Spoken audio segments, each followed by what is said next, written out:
Welcome, welcome crew, guys, gals, ghoul, and anyone else who may be listening beyond the Omniverse tonight. Secure your tinfoil hats, buckle down tight, and hold on loosely as we soar over the rocky tops of the La Platas on a rocky mountain high, get sucked into the vortex of the Four Corners, and settle down snugly at mile marker 420 in colorful Colorado. It is Saturday, July 22nd, Sunday, July 23rd for those of you across the pond and beyond. Good morning, good afternoon, and good evening to you, and welcome to We Are Paradox Media's Late Night in the Rockies. I'm your host, TessaTNT, and we are broadcasting live from the Mile High Clubhouse tonight. I hope you guys are staying cool. It's hot all around the world. India, they have some flooding going on, and even on the east coast of the United States, it's pretty insane, pretty intense. But I hope you guys are staying safe wherever you may be. If you're listening to us live right now, you're listening to us on Spreaker, as well as eTalk Radio, which you can find at etalk.tv/radio. You may also find us live on KPNL Radio, which you can find at kpnl@-db or kpnl-db.com. If you want to listen to us in your free time, whether you're working it, or working out, make sure you tune into us under We Are Paradox Media at Spreaker, Twitter, Spotify, Apple Podcasts, Google Podcasts, iTunes, iHeartRadio, Facebook, Tumblr, SoundCloud, TuneIn Radio, Deezer, Podcast Addict, Podcast Chaser, and Podvine. As I've mentioned before, we are still working on Amazon, but it's going to take a little bit of time. It's pretty quiet out there, I must say. So tonight we have a story time with me, TessaTNT, and we're going to be reading from the world's 100 Greatest Mysteries, Strange Secrets of the Past Revealed. So today was a good day. Last night, not quite so much. Yes, my two youngest children got baptized today, so that was awesome. They both had to be dunked twice. I'm telling you, it's not because of my genetics. It's because Floyd kicked his foot out of the water when he was dunked, and then Lily, her big toe came out. So they were both double dunkers, and that was pretty cool, pretty damn cool. And make sure all the sound is bouncing, sound is working. Yep, we're all good. I also have to check my butt because the butt is for eTalk Radio. Yes, looking good. So, I don't know, I was tempted to go back because during the last hour of the show, the last time, there was no sound. So, I think we're gonna go back into the unknown.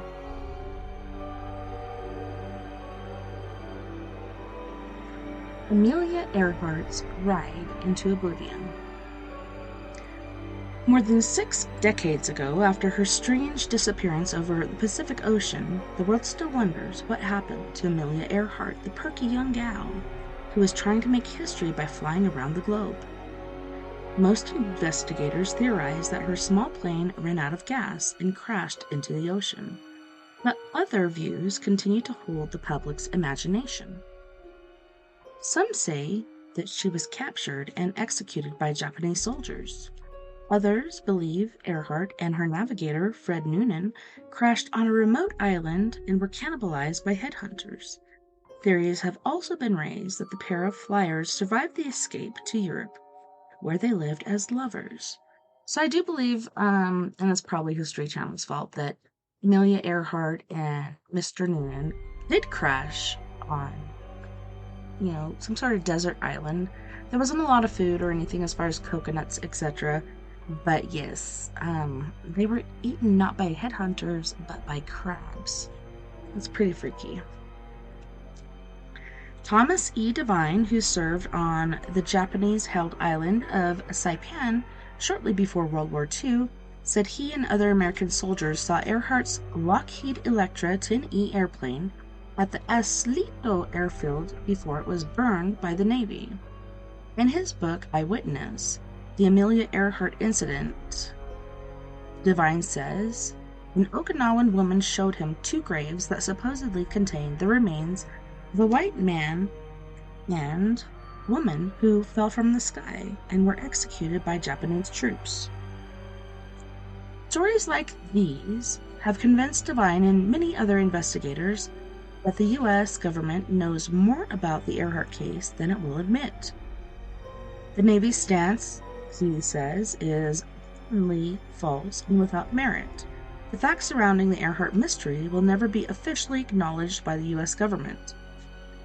The latest detective work conducted by the International Group for Historic Aircraft Recovery has led to a document in London describing a lost collection of weather-beaten bone fragments. Because the crabs cleaned them.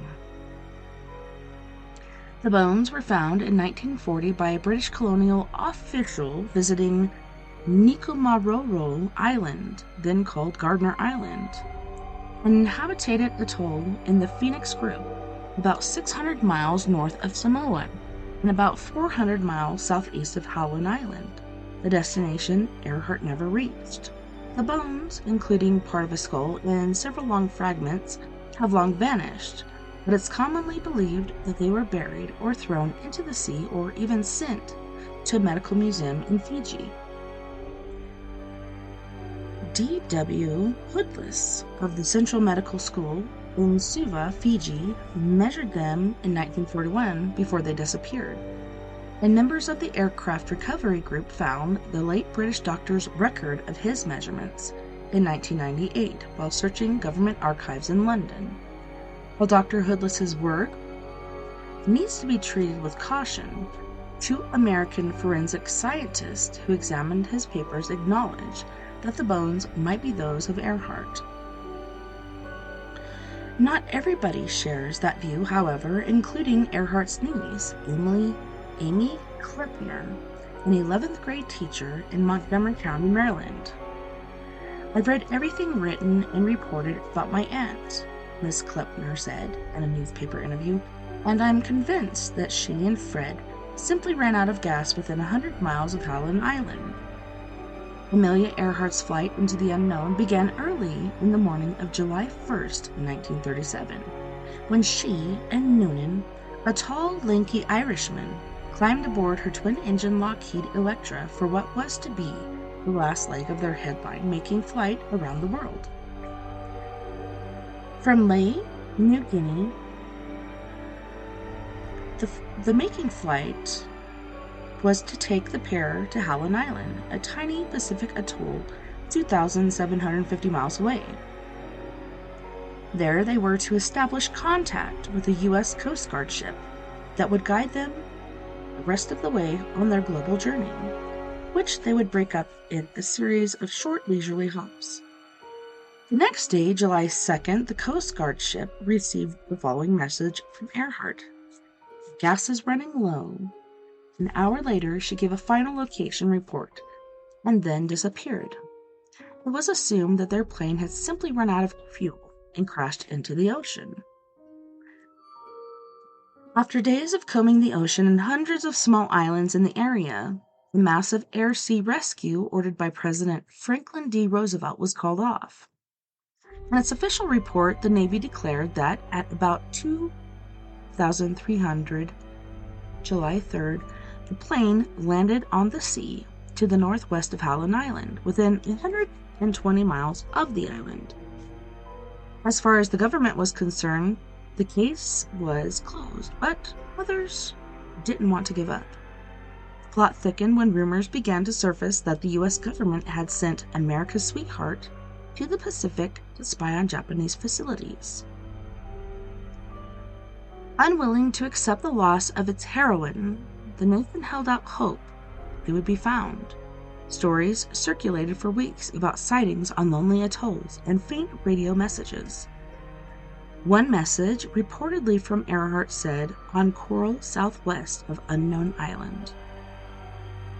Richard Gillespie, executive director of the International Recovery Group, recently recovered airplane fragments that might match Earhart's twin-engine airplane. Gillespie plans to lead a full-scale expedition to Maroro in 2000 to comb the 4-mile-long atoll and its lagoon, artifacts and bone fragments. Dr. Tom Crouch, senior curator of the Smithsonian Institution's Air and Space Museum, doubts anything will be found. The odds are 100 to 1 that Amelia and Fred came to rest on the ocean floor, he was quoted as saying. Ironically, Amelia Earhart's round-the-world flight was to be her last. Before departing Los Angeles on May 21st, 1937, she told a friend, "I have a feeling that there is just about one more good flight left in my system, and I hope this trip is it. Anyway, when I have finished this job, I mean to give up long-distance stunt flying."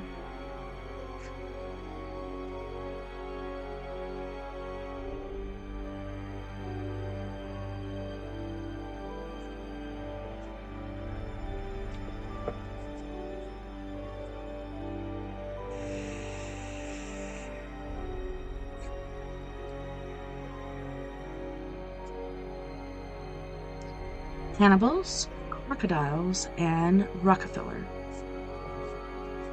Dutch Guinea was a wild and remote place in the autumn of 1961 when Michael Clark Rockefeller, newly graduated from Harvard University with a degree in banking, arrived to film a documentary on native lifestyles.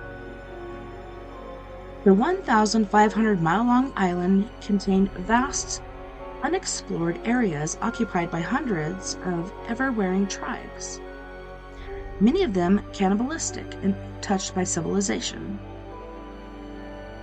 But primitive adventure was nothing new to the 23-year-old son of New York governor and late Vice President Nelson Rockefeller.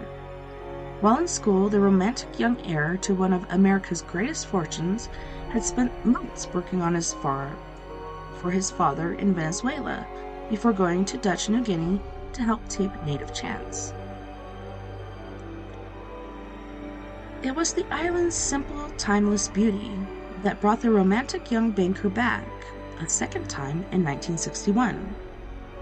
"I see myself in the jungle," he told a friend before setting out with his camera to explore the untrained and unattained jungle. Shortly after his arrival, however, he disappeared when his catamaran overturned at the mouth of the muddy Elandin River near a place the natives call the Land of the Lapping Death, a reference to an area of mangrove swamps, murky rivers, and crocodile-infested tidal flats. Today, almost 4 decades after the tragedy, the world still wonders what happened to the young billionaire. Did sharks or ferocious saltwater crocodiles devour him, as some investigators allege, or did he survive the 4 to 7 mile swim to shore, only to be killed and eaten by cannibals?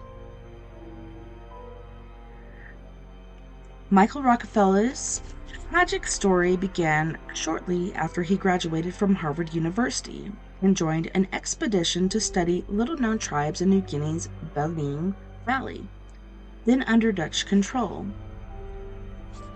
It was rumored that the indigenous people of the valley practiced ritual warfare, as well as head hunting and cannibalism. Young Rockefeller paid several visits to the Asmat coast, where he became enamored of the magnificent wood carvings and fantastically decorated human trophy heads, thinking they would make a great collection for his father's Museum of Primitive Art in New York. Rockefeller swapped chocolates, silver, and photographs for several of the unusual artifacts. The second week of November, Rockefeller hired Rene Wassing, a 34-year-old Dutch ethnologist and expert on primitive art, to go with him on an expedition up the coast. Local officials try to warn him that such a trip could be dangerous. Two coastal tribes in the region, the Asjanep and the Amadesep, were particularly unfriendly. In 1958, Dutch patrolmen had killed several members of their tribes, and they held a blood grudge against all white people. Ignoring the warnings, Rockefeller bought positivism and provisions and a 40-foot catamaran from a local Dutchman, then hired a couple of native guides to accompany him and Wassing. On November 18, 1961, the four set sail in the overloaded craft for a village 25 miles down the coast from a mission outpost of Agats. At about 2 p.m., a giant wave swamped their overburdened boat. As the catamaran drifted out to sea, the guides, being sturdy swimmers and familiar with the currents, volunteered to swim ashore and get help. Rockefeller and his Dutch companion agreed to remain with the boat rather than risk the harrowing swim through shark-infested waters. But no help came. Rockefeller and Wassing spent an uncomfortable night being tossed about by the waves. One big wave finally capsized the boat, forcing them to cling to the sides of their lives. At first light, they thought they saw land and tried to paddle towards it. It was then that Rockefeller, an excellent swimmer, decided he wanted to swim to shore. Wassing, who couldn't swim, begged him to stay. "Don't try it," he said. "Help will come soon." "Nothing to worry about," Rockefeller replied. "I'll be fine." He stripped down to his underwear, improvised a flotation device, and swam away. He was never seen again. Wassing was rescued the next day. In the late 1970s, a documentary filmmaker reported that he had talked with a chieftain who claimed that Rockefeller had barely stumbled ashore before he was killed, cooked, and eaten by natives. Milt Macklin, author of The Search for Michael Rockefeller, says a group of Asjanep speared Rockefeller like a fish, dragged him to shore, killed, and ate him. Then they threw what was left of his body into the swamp, and the only reminder of Rockefeller they kept were his glasses, which several people reported seeing in the village. They too disappeared a few years later. What?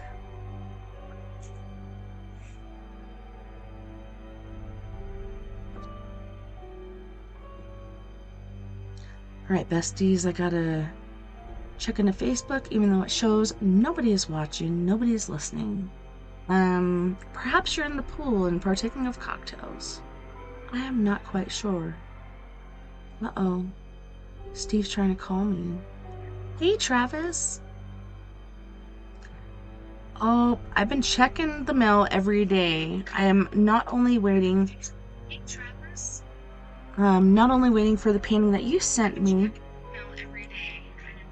but also Donna Pinnock, she was going to send me a tobacco candle because I didn't mention this when you were on the show because I wanted you to have your time and discuss what you wanted to talk about, but yeah, I guess there's a Native American or indigenous person that is in his death form attached to me, and this has been going on for the last 6 months. So yeah, so she's gonna send me a tobacco candle.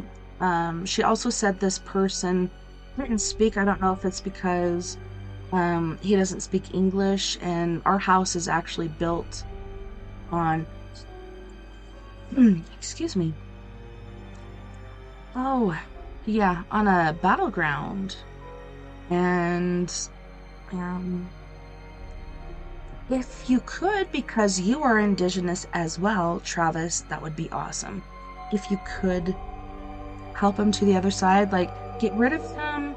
Like, I don't feel like he's a pestilent, but, I have have had some bad things happen as far as me not being there in different outbursts. But yeah, if you could astrally come over here and talk to this guy, when you see him, don't be scared, because according to Donna, he's in his death form. So yeah, he looks a little scary. But if you do want to come over here astrally and talk to him and try to get him to go to the other side, that would be amazing. But yeah, I think either when I went paranormal investigating at the cemetery, there were so many graves that were no name, like unmarked. And I'm like, how could this be? Like, how could nobody know who this was? And it could be a child that was born not alive, or it could be an indigenous person that didn't speak the language. And thank you so much, Travis. Yeah, I don't feel like he's a demon. I just feel like he's frustrated because he's been stuck here for so long. He doesn't know how to get to the other side, and it could be like due to the battle and all the negative feelings that came along with it or whatever. That could be the reason he's stuck here. And I myself and my children are all gifted, so we're like a beacon. And like I said, on this property, 1, 2, 3, 4, 5. There's 5 houses, and then there's one across the way. But yeah, he needs me to help him, but he can't speak to me because he doesn't speak my language, and he's in his death form. So if you could do that, that'd be amazing. I would love that. I would love for him to find peace and go to the other side. Please be nice, because I feel really bad for him. This one is called Judge Crater's Strange Disappearance. Oh, Steve Ubaney thinks the show is tonight. No, Steve, it's tomorrow.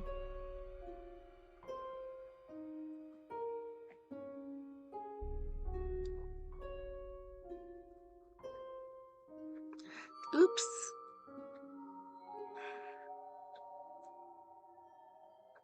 Uh-oh.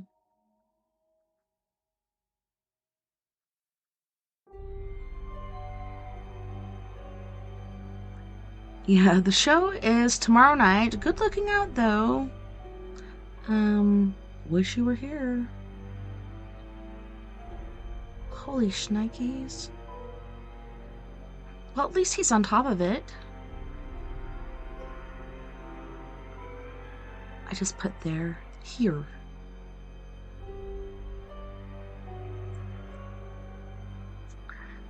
Alright, let's get back to it. Let's go back over here, though. Poor Steve. I feel bad, like I ditched him. I guess we got our wires crossed. So, Judge Crater's strange disappearance. So, Joseph Forrest Crater lived the kind of life most men can only dream of. Young, handsome, and rich, the 41-year-old New York lawyer enjoyed the pleasures the world had to offer. Yachts, travel, fast cars, private retreats, and beautiful women. As president of the prestigious Democratic Party Club of Manhattan, he was also very powerful. So powerful, in fact, that in April of 1930, he was appointed to the New York State Supreme Court. In those days, Judge Crater was the most popular man in New York City, ambitious, hardworking, and gifted with persuasive charm. He possessed an uncanny knack for being in the right place at the right time. He quickly became the darling of New York media. Hardly a day went by without his name and picture in the news. A bright political career obviously lay before this tall, dapper ladies' man who parted his iron-gray hair neatly down the middle. All he had to do was stay out of trouble and remember his friends and down at Tammany Hall. On the evening of August 6, 1930, less than 4 months after his appointment to the bench, Judge Crater disappeared. One minute, he was laughing and talking with friends outside a posh Manhattan restaurant. The next, he waved goodbye, stepped into a cab, and was never seen or heard from again. Judge Crater's ride into oblivion prompted one of the most massive manhunts in New York history. After years of investigative efforts costing millions of dollars and covering several states, the fate of Joseph Forrest Crater remains an unsolved mystery. To understand the story, it is necessary to go back to that summer in 1930, when Judge Crater and his family were vacationing in their cottage in Belgrade Lakes, Maine. On August 3rd, he told his wife he had to go back to New York for a few days, but he didn't explain why. 3 days later, he spent several hours at his courthouse chamber desk, going through some old files. That afternoon, he instructed his assistant. Yes. All right, so we're on the same page now. He instructed his assistant, Joseph Mara, to cash 2 checks for him in the amount of $5,150. Later that evening, Judge Crater had dinner with 2 friends, a lawyer and a showgirl, I do declare, at a restaurant in West 45th Street. Nothing unusual happened that night, according to the lawyer's testimony, when at exactly 9:10 p.m., Judge Crater, dressed in a double-breasted brown suit, gray spats, and a fashionable high collar, waved goodbye to his companions and climbed inside a waiting taxi. That was the last that anybody ever saw him. When the judge failed to return to the cottage, Mrs. Crater became worried. He contacted his office, and on August 25th, the day his court cases were due to come up, even his law partner suspected something was wrong. First, a private search was conducted to keep the affair out of the newspaper. Nothing turned up, however, and on August 26th, the disappearance became front-page news. The police investigation revealed the judge's bank deposit box was empty, as was a private safe, and 2 personal briefcases were missing. Foul play was immediately suspected, though rumors were flying around town that the judge had simply skipped out, perhaps with a girlfriend he had reportedly been seen with in recent months. So I'm wondering if it was the showgirl. Did you go with the showgirl? Where'd you go, Mr. Crater? No. It's been known to happen.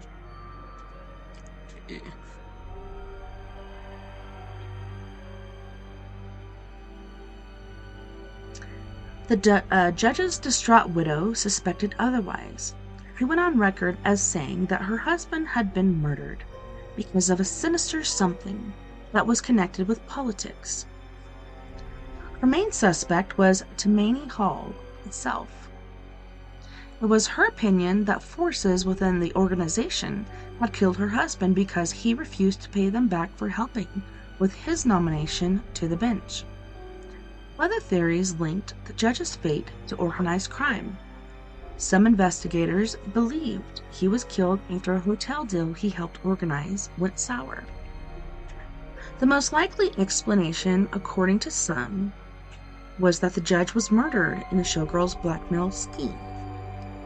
I'm telling you, it was the showgirl. Killed by a gangster friend of a girl when he refused to pay more money. On June 6, 1939, almost 9 years after he went missing, Judge Crater was declared legally dead. He's gonna. The case was never officially closed, and reports about his disappearance and reappearance continue to pop up more than 6 decades later.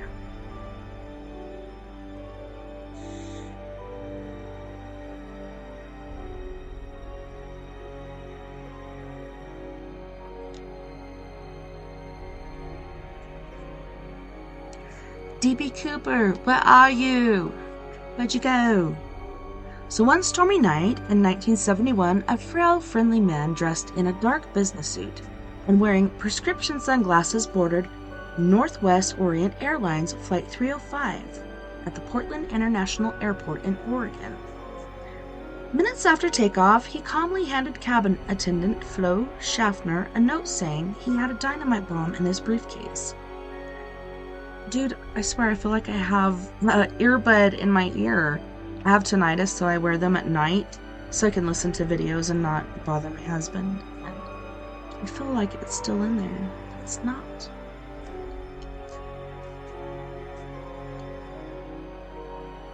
Alright.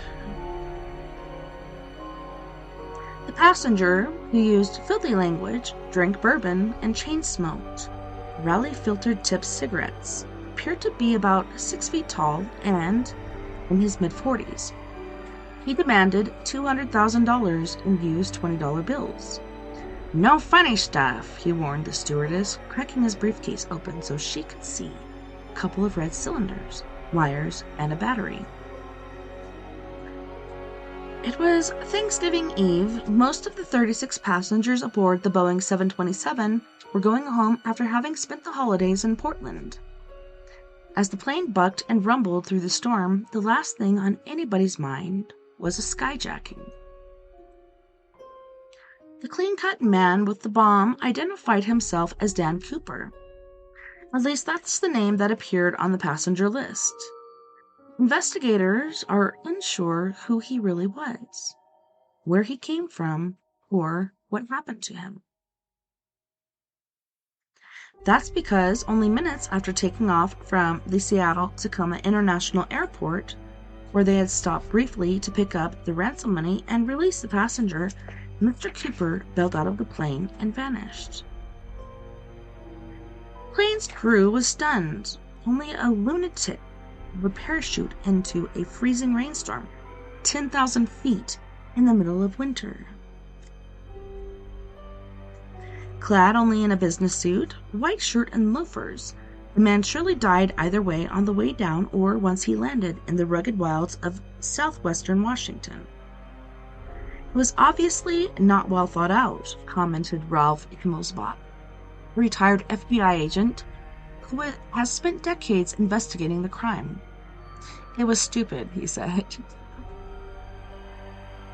It'll sound like it. Maybe summertime? If the skyjacker didn't freeze to death on his way down, he probably died when he hit the ground. I swear to God, there's still an earbud in my ear. Wearing a faulty parachute provided by authorities in Seattle, said Himmelsbach. And he came down right smack dab in the middle of the woods in a really rugged country, he added. If the cold didn't kill him, if he withstood the powerful turbulence, Cooper was still parachuting into a dense forest at night at the onset of winter, with no food or survival gear. What kind of man would do such a thing? According to Himmelsbach, the others who have investigated the case, D.B. Cooper was either the bravest criminal in American history or the dumbest. This was a desperate act you wouldn't expect from a normal man in his mid-40s, Himmelsbach theorized. Jumping from a plane flying at 200 miles per hour in a howling storm over a snow-covered wilderness was something you would expect from somebody who had nothing to lose. Jerry Thomas, a retired Army survival instructor who has investigated the case for years, thinks the hapless skyjacker landed hard, splattered, and was swallowed by the dense expanse of firs in ravines north of the Columbia River, about 12 miles east of Vancouver. But there are those who insist that Cooper was not a lunatic, nor was he killed during the jump. In fact, some of the Air Pirates' legions of fans insist the escapade was brilliantly planned to throw investigators off the trail. A few even argue that he took part in at least one other skyjacking 3 years later. To be sure, D.B. Cooper's Thanksgiving crime was the most spectacular skyjacking in American history. It also was the only time the skyjacker of a domestic aircraft was or has eluded capture. Dan Cooper, or D.B. Cooper, was a reporter, as a reporter called him in error, became a Northwestern folk hero almost overnight. In an age of anti-Vietnam protests, Nixon, and hippies, many saw him as a loner, sympathetic anti-establishment figure who beat the odds and managed not to hurt anyone in the process. Good on you, good on you. Tales circulated about the mysterious skyjacker and how he survived the ordeal, assumed a new identity, married, and today leads a quiet life somewhere on the East Coast. In 1980, an 8-year-old boy playing along the muddy banks of the Columbia River near Portland discovered a bundle of crumbling $20 bills. The serial numbers of the bills matched those given to Dan Cooper in Seattle 9 years earlier, but those were the only bills of the Air Pirates' 10,000 20s to show up.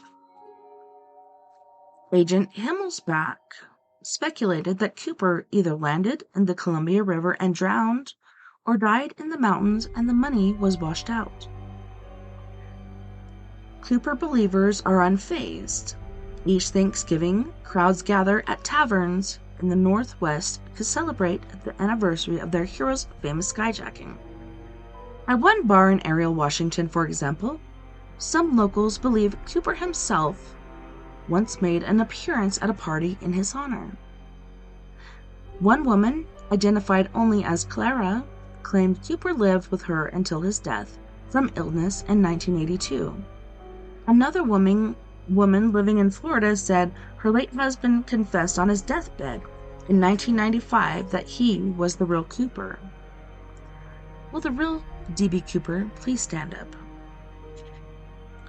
Perhaps the best clue to Cooper's fate came to light in 1974 when an escaped convict named Richard Floyd McCoy was gunned down in a shootout with FBI agents in Pennsylvania.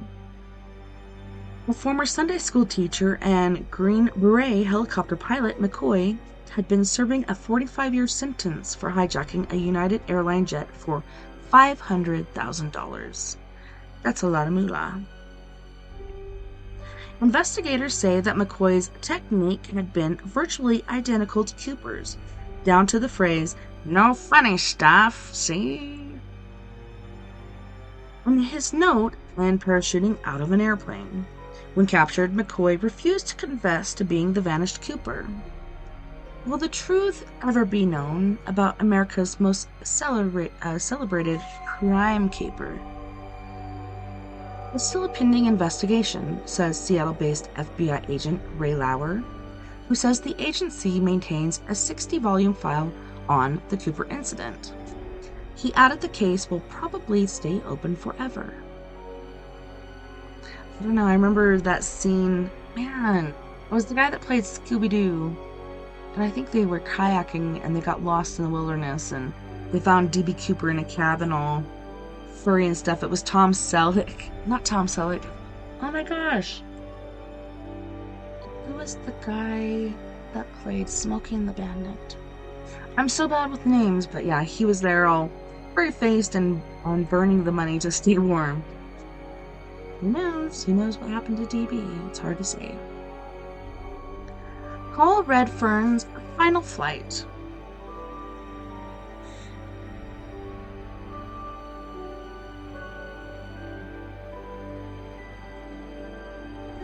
One sweltering August morning in 1927, thousands of anxious spectators gathered on a windy beach at Sea Island, Georgia, to watch a young Georgia pilot set out to make aviation history. Paul Redfern had dreamed of being the first person to fly nonstop from the United States to South America.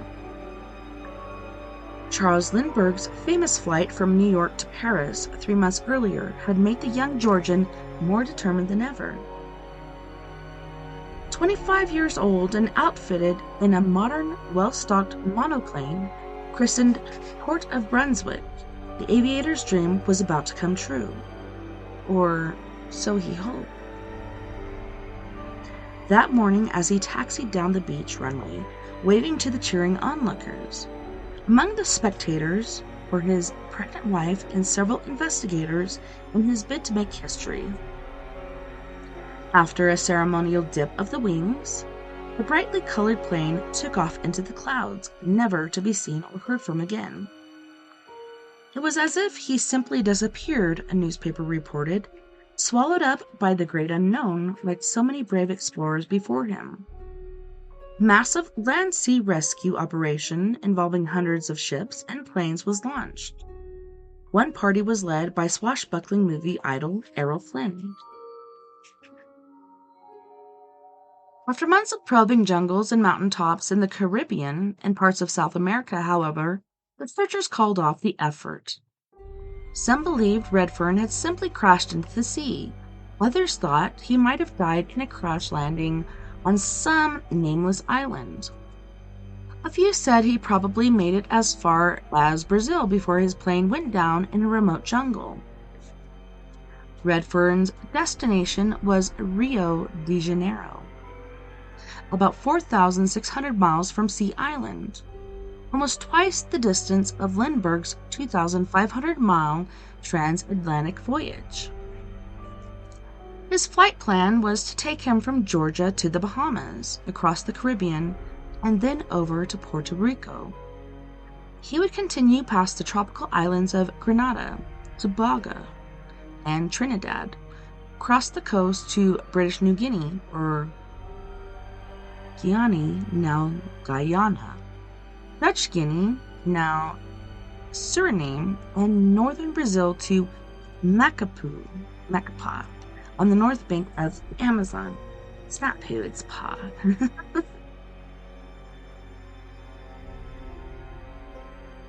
Aboard his extensive Detroiter airplane, loaded down with about 550 gallons of fuel, he carried a 2-gallon container of drinking water, food to last 20 days, and survival equipment for ocean or jungle, including a pneumatic air raft, a small distilling outfit, mosquito netting, genuine and collapsible rifle and ammunition.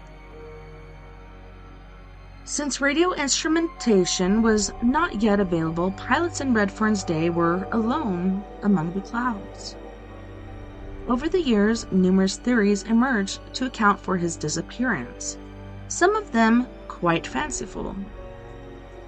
One had him crashing into a jungle and becoming head of a tribe of Brazilian Indians.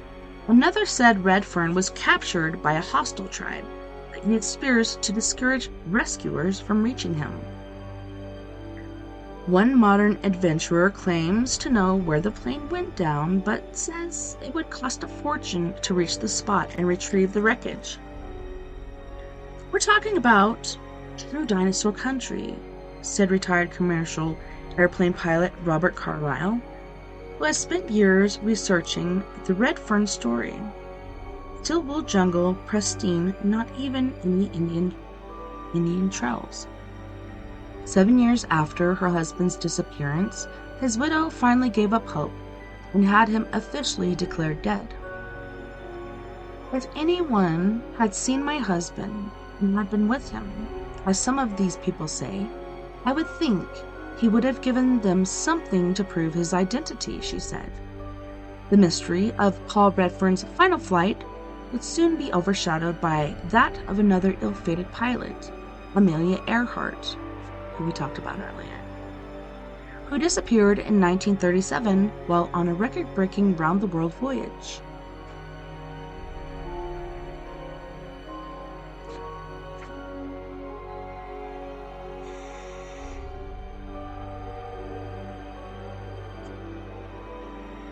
The fearless Colonel Fawcett.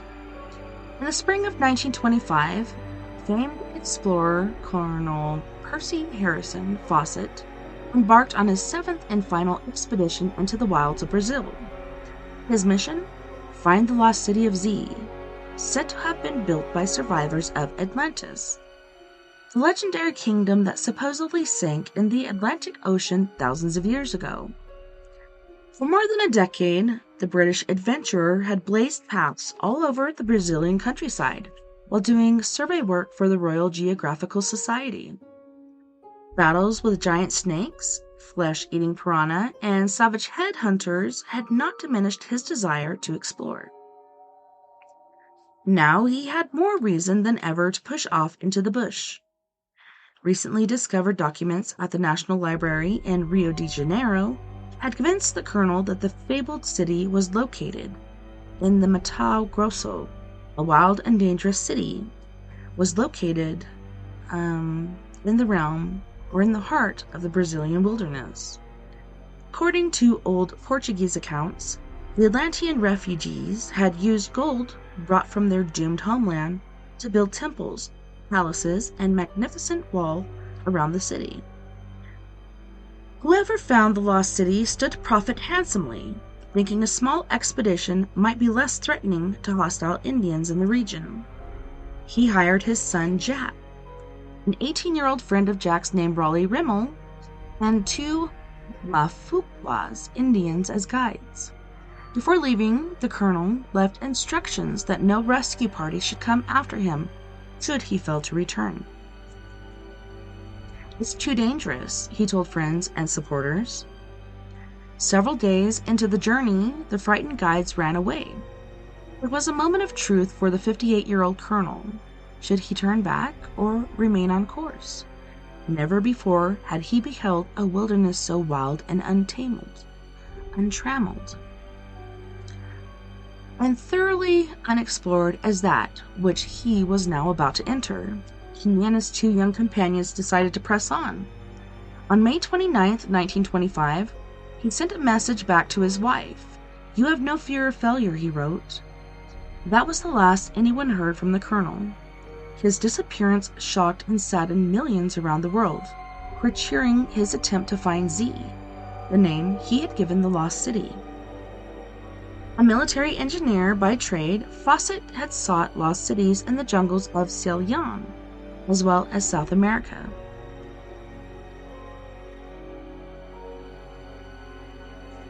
Okay, so Travis is saying, "Alright, I took care of the dude. Still light your tobacco candle. He was scared of the other 3 dark things that were there. See, I knew there was something else here. I knew that wasn't him. I knew that he was scared, couldn't speak, and was in his death form, but I did have known that there's dark stuff here."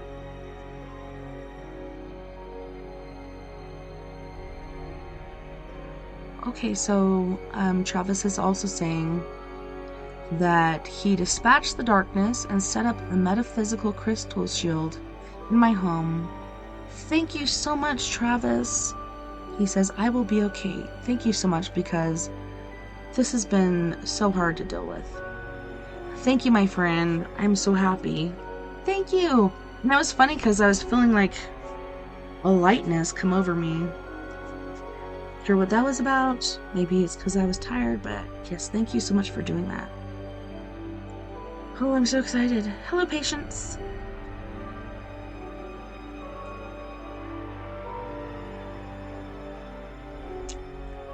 So a military engineer by trade, Fawcett had sought lost cities in the jungles of Ceylon as well as South America. He never tired of the hardships and dangers, preferring the company of savages to civilized Boers. The forest in these solitudes is always full of voices, the soft whisperings of those who came before. He once wrote about South America. Like other adventurer explorers of his day, Fawcett believed in the legend of Atlantis. It seemed likely to him that survivors of this doomed continent reached South America, where they built cities and temples in an attempt to recreate their destroyed civilization. Earlier that year, an attempt to find the lost city had almost ended in disaster, when Fawcett was swept over a waterfall into a pool infested with piranha and alligators. Holy crap! That's scary. A little later, on a trip down the Chocolato River, his boat pilot was riddled with 45 arrows dropped by hostile Indians. They got some pretty good aim if they're hitting this one guy with 45 arrows. That's insane. Wild bulls had attacked his group before they were chased away by gunfire. But his most harrowing encounter occurred when a giant anaconda attacked them while crossing a river. In his diary, he wrote, "We were drifting easily along the sluggish current, not far below the confluence of the Rio Negro, when almost under the bow of the Agorite boat, there appeared a triangular head and several feet of undulating body. It was a giant anaconda. I sprang for my rifle as the creature began to make its way up the bank, and hardly waiting to aim, smashed a .44 soft-nosed bullet into its spine, 10 feet below the wicked head. Good to see you, Patience. I miss you. Fawcett estimated the snake to be 62 feet in length and 12 inches in diameter. Such dimensions, if accurate, would make it the largest anaconda on record. With food and supplies running low, the expedition turned back. Weary of snakes, blood-sucking bats, and exotic diseases, swarms of insects, and tangled undergrowth, Fawcett decided to regroup and resume his search later. Finding reliable companions for his dangerous trip had always been a problem. By 1925, however, Jack, a strapping teenager who shared his father's love for adventure, was eager to explore. The lure of Z fascinated young Jack as well as his father and ultimately led to their doom. 3 years later, in the summer of 1928, a search party found a small trunk believed to belong to the missing explorers, but nothing else. They were told that hostile natives had killed the 3 white men soon after they entered the heavy forest. Indians drove the rescuers out of the region before they could confirm the stories. The fate of Colonel Fawcett and his tiny expedition remained one of the most talked about mysteries of the time. In 1929, a Swiss trapper, Stefan Ratin, reported that he had come upon an old Englishman living as a well-cared-for prisoner for a group of Indians. Although the man had not given his name, Ratin's description of the man's circumstances raised hopes that Colonel Fawcett had at last been found. But when Ratin returned to rescue the fugitive colonel, Fawcett, he and 2 partners also disappeared. He said don't come for him. There's a reason for that. Jeez, nobody listens. For decades afterwards, Mato Grosso travelers reported meeting gaunt, English-speaking oldsters along the jungle paths, but no real trace of the British explorer or his 2 companions was ever found. In all probability, the fate of the dauntless explorers will forever remain a mystery. So the next chapter is Heavenly Fires and Hellish Fates. I can't wait to read that. Hey Jay, good to see you! Well, on that note, you guys, we are going to our first music break. On this break, we have the lovely and talented Jeff Hilliard from Los Angeles, California with Finger Bang Your Day, Cock That Hills, Consensual Sex Fan, Silicon Wave, and Multitude. You guys don't go anywhere. We'll be right back after this music break.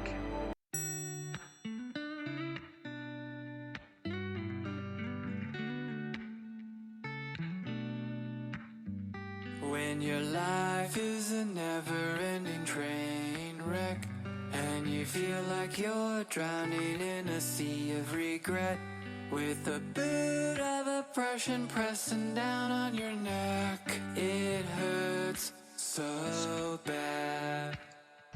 When your overwhelming hatred kills your heart's desire, and reality starts looking like a dumpster fire, you start bitching to me, but you're preaching to the choir. You don't need to be so mad. 'Cause sometimes we hurt, sometimes we cry, sometimes we're sure there's no reason to try. When the whole world goes completely insane, open your heart, stand up and sing. I'm gonna finger bang my day. Yeah, yeah, I'll finger bang my day. That's right. You gotta make the choice to give it all you've got, and make your day long with pleasure, really make it hot. Because your day deserves a lover that pulls out the stops. Come on, it's not so hard. 'Cause sometimes we hurt, sometimes we cry, sometimes we're sure there's no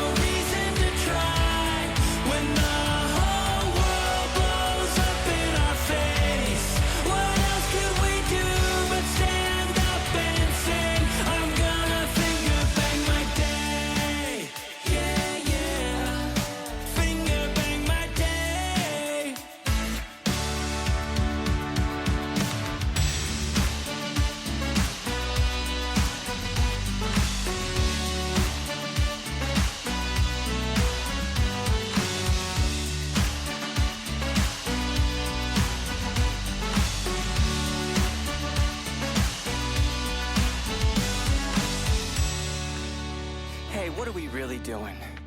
We can't live in a world that has this much hate. We have to get honest with ourselves. We have to take stock in what our part is in all of this madness. We have to let go, and we focus on giving love, setting that intention. And each and every single one of us gets up every day with the intention to give love. And we do it. We go out there and we give love every single day. Each one of us gets out there and makes love to our day, giving our day a multiple orgasm. The whole world will be orgasmic for the rest of eternity. Sometimes we hurt, sometimes we cry, sometimes we should. There's no reason to try when the whole world is fucking insane. We open our hearts, stand up and sing. I'm gonna finger bang my day. Finger bang my day. Finger bang my day. Let's open our hearts, stand up and sing. I'm gonna finger bang my day. Yeah, yeah. Finger bang my day.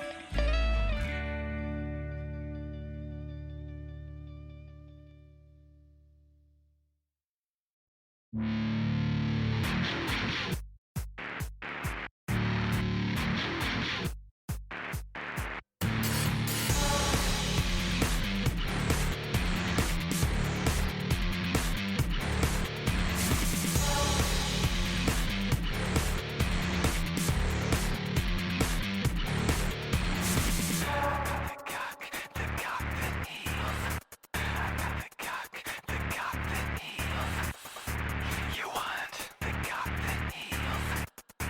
You need the cock that heals. One way out, time to give in. I will be the one that can heal you. Dirty knees, desperate eyes. Fill the void you feel inside. Open wide, it's the fight for your life. You can get what you want and fill the hole inside. Open wide, it's the fight for your life. You'll be free if you can make it right. Make it right. Make it right. You'll be free if you can make it right. Cock, the cock that heals. Cock, the cock that heals. You want the cock that heals. You need the cock that heals. You think you're something special.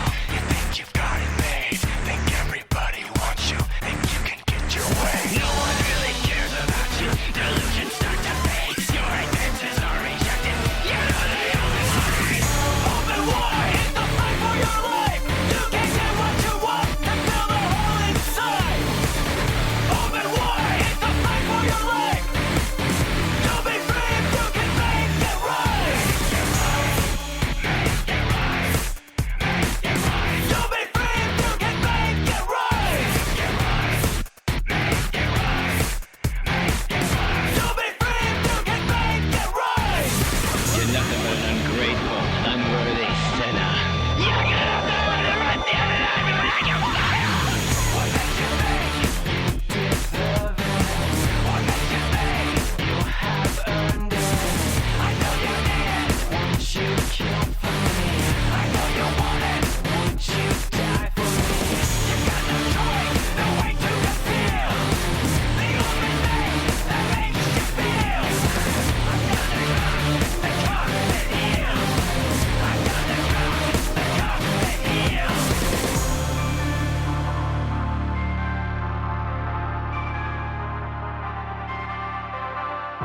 You're desperate and pathetic. Nothing but a coward. You're a fool with nothing to offer. No one will ever believe you. They see you for what you are. You're just a fraud, a shell of a person. And now the power of the spirit to penetrate the demons that love you. They enslave you to the doctor of the hate. I am the son of God.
let's go, let's go, let's go, let's go. Just get in the van.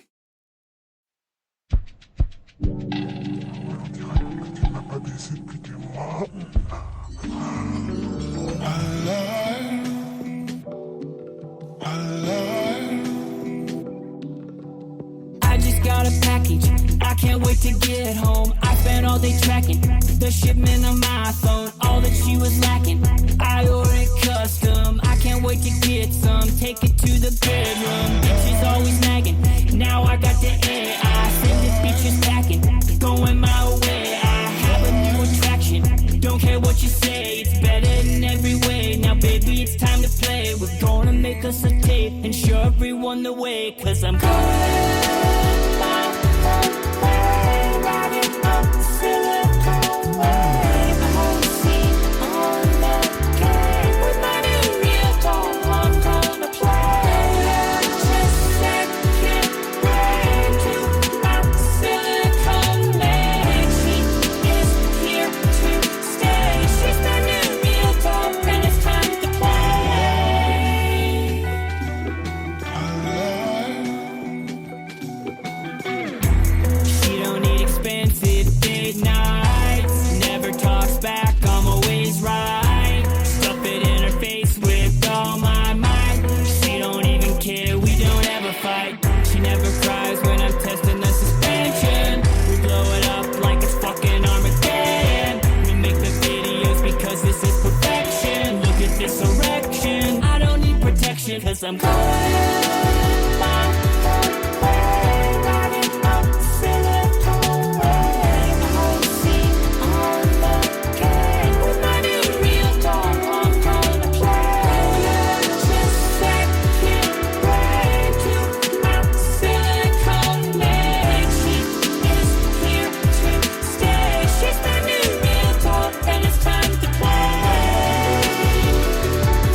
Dreams.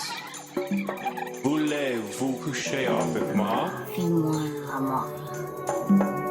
Je suis amoureux. Je pense toujours à Enchanté, tu es charmant. ma chérie. Mon Tu es futur charmant. dans une hostie. Tu Ils étaient sur le nipple. es charmant. Fais-moi It's like living on a super yacht, making love to a robot. It's like owning a football team, but having sex with a robot. It's like winning an Oscar and Emmy or Grammy when you're fucking a robot. It's like saving a family with a newborn from a fire, but you're fucking a robot. I'm going my way, riding up Silicon Way. The whole scene on the game with my new real dog. I'm gonna play just second way to Mount Silicon Lake. She is here to stay. She's my new real dog and it's time to play.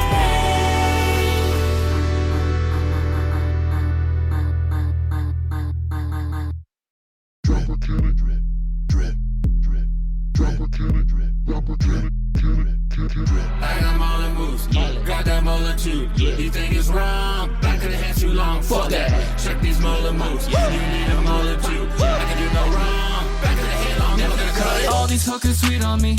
Look at them chasing me, showing me that ass. And I bagged up to snatch. I do this shit for free. Go down your mama till 3. She's taking selfies with the mullet like it's history. How can I maneuver you with that pussy, dude?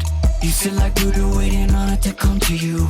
My lines are straight to the point. She shows me gratitude. So what's your latitude? Let's adjust your attitude. Head with a alligator, double dually Lamborghini. All up in a silly little yellow polka dot bikini. I got molar moves, I got that molar too. You think it's wrong? Back of the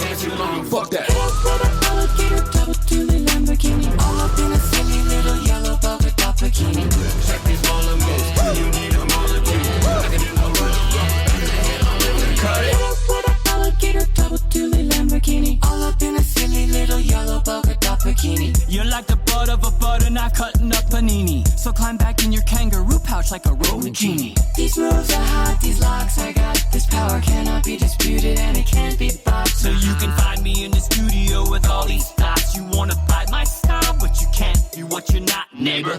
I got Muller moves, I got that Muller too. You think it's wrong, back of the head too long, fuck that. Check these Muller moves, you need a Muller too. I can do no wrong, back of the head long, you're gonna cut it.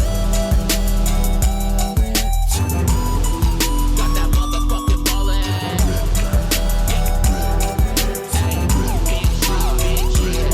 You wanna touch it? Yeah.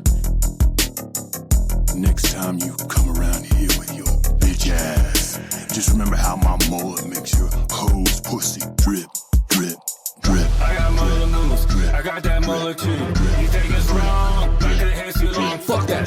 Check these Muller moves, you need a Muller too. I can do no wrong, back of the head long, never gonna cut it. I got Muller moves, I got that Muller too. You think it's wrong, back of the head too long, fuck that.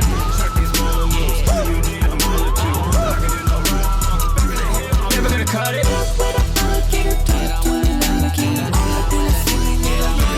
Never gonna cut it.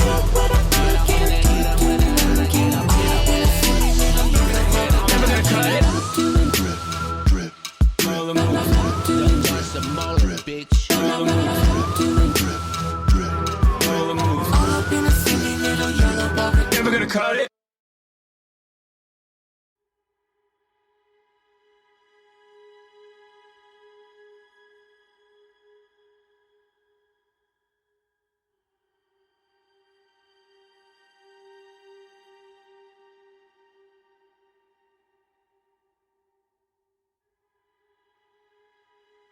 Welcome back, and thank you so much for joining me this evening on We Are Paradox Media's Late Night in the Rockies.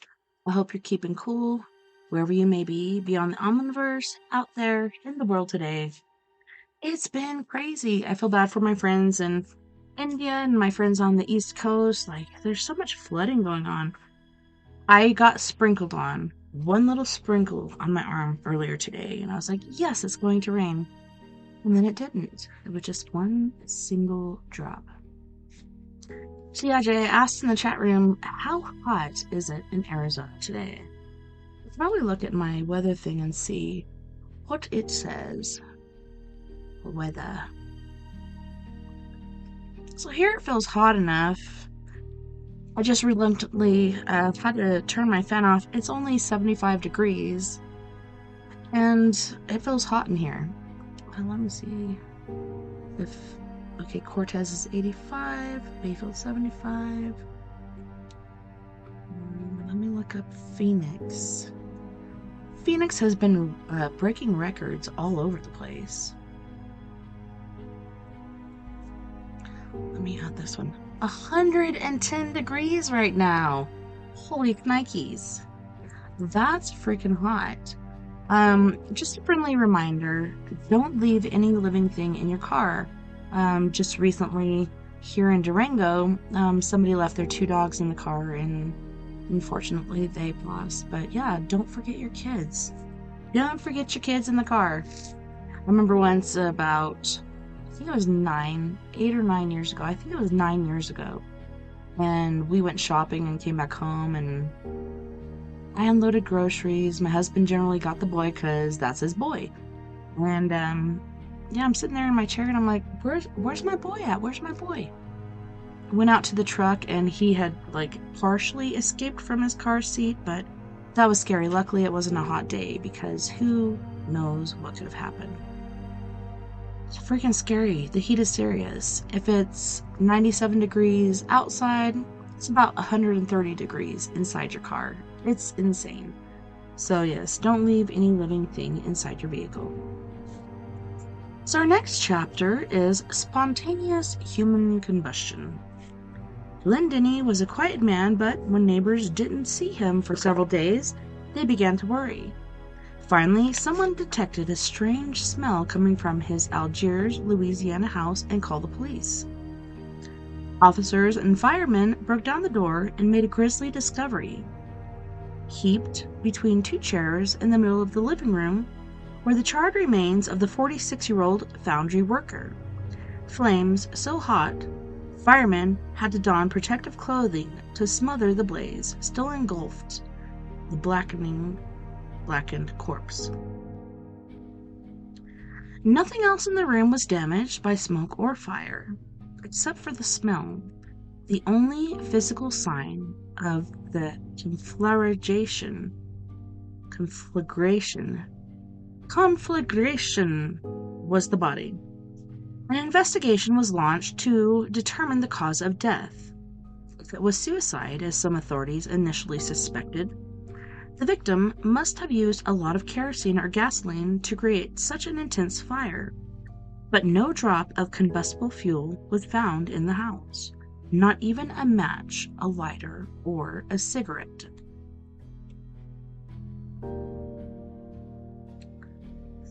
It appeared that Denny had simply died, struck down by a fire from heaven, in the words of one writer. That was in 1951. See, and I thought the whole Star Wars thing and laser thing started when Reagan was in office, but I suppose not. Because 1951, that was quite a while before Reagan was in office. I believe he was in the 80s. But for centuries, scientists have been intrigued by the curious phenomenon known as spontaneous human combustion, or SHC. The ability of the human body to catch fire for no apparent reason. Hundreds of such cases have been reported, most of them still unsolved. Some victims were simply sitting in chairs or lying in bed. Others were walking down the street or riding in cars. An English woman caught fire and burned alive while dancing at a nightclub. What the crack? Well, I guess she really turned it up and caught those shorts on fire. One of the most spectacular cases occurred on July 2nd, 1951, when Mary Hardy Reeser, a 67-year-old widow, was visiting her son in St. Petersburg, Florida. Dr. Wilton M. Krogman, a physical anthropologist and expert on the effects of fire on the human body, called the Reeser case the most amazing thing I've ever seen, where I, living in the middle of ages, I'd mutter something about black magic. The ordeal began when a neighbor summoned police to investigate smoke coming from beneath the door of Mrs. Reeser's apartment. When officers entered, they found smoke but no signs of fire, except for the remains of a burned chair in the corner. Let me check my sound really quick, because that music sounds kind of loud. Well, I'm a little louder than that, but let's turn it down just a smidge more. This one is called The Creeper. I love these songs that I found, but let's turn it down a little bit more. This one's a bit louder than the last song we used, which was This House. Alright, let's see. Within the blackened area, roughly 4 feet in diameter, they also found the remains of a human body. A charred liver attached to a piece of spine, a shrunken skull, 1 foot wearing a black satin slipper, and a small pile of ashes.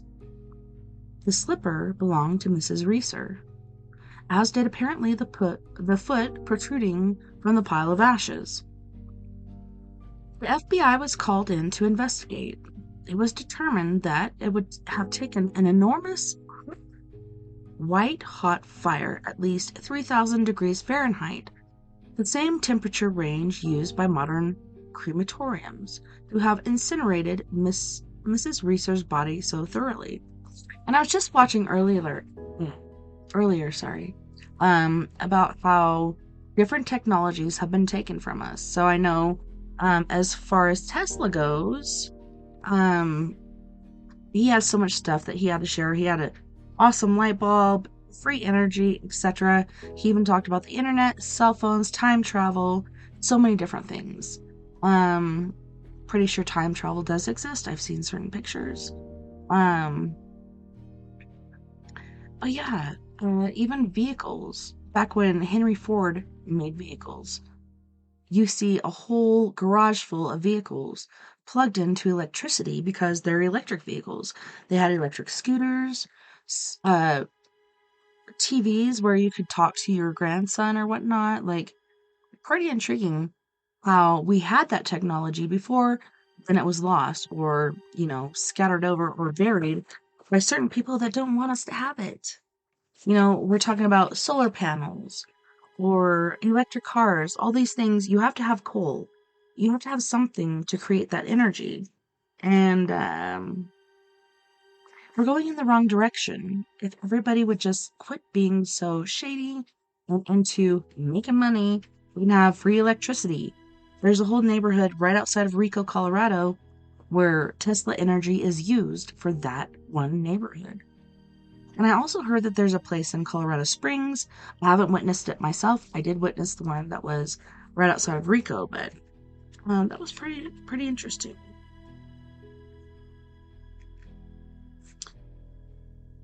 All right, so what could have caused so hot a fire in such a confined space? Why didn't the fire spread? Why wasn't any other furniture in the room at least scorched from the heat? Theories were advanced, ranging from lightning to falling asleep while smoking. Murder and suicide also speculated, but no answer seemed satisfactory.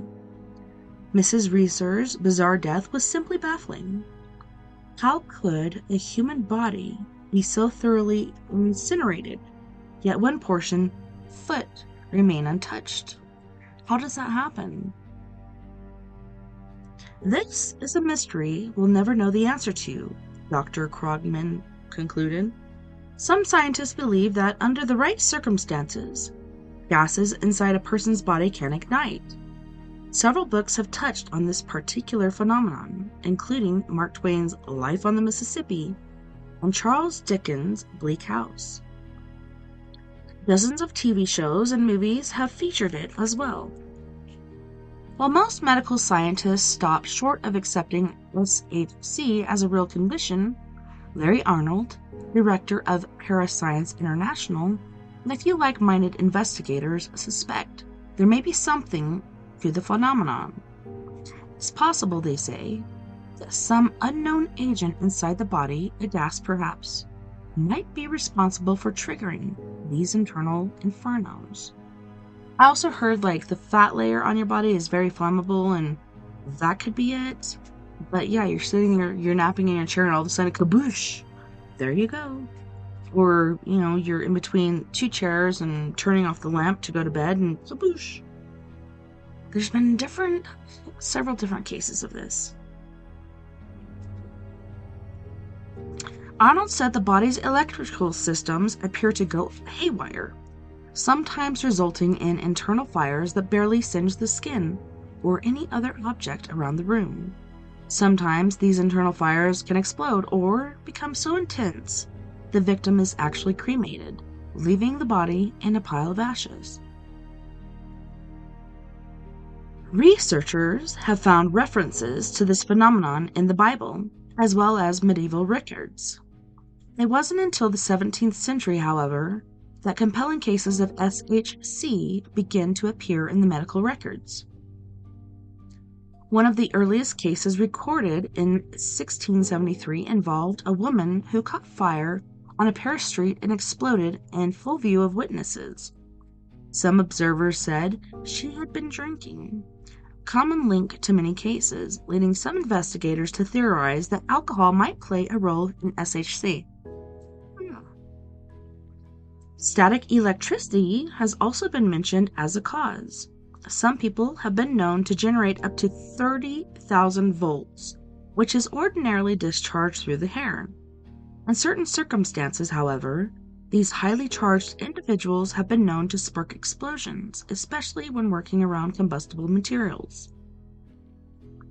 A number of other physical causes have been suggested, including fireballs, lightning, internal atomic explosions, laser beams, microwave radiation, high-frequency sound, and geomagnetic flux. Solving the mystery of fire from heaven has become a quest for many researchers, but might take a lot longer than they'd like.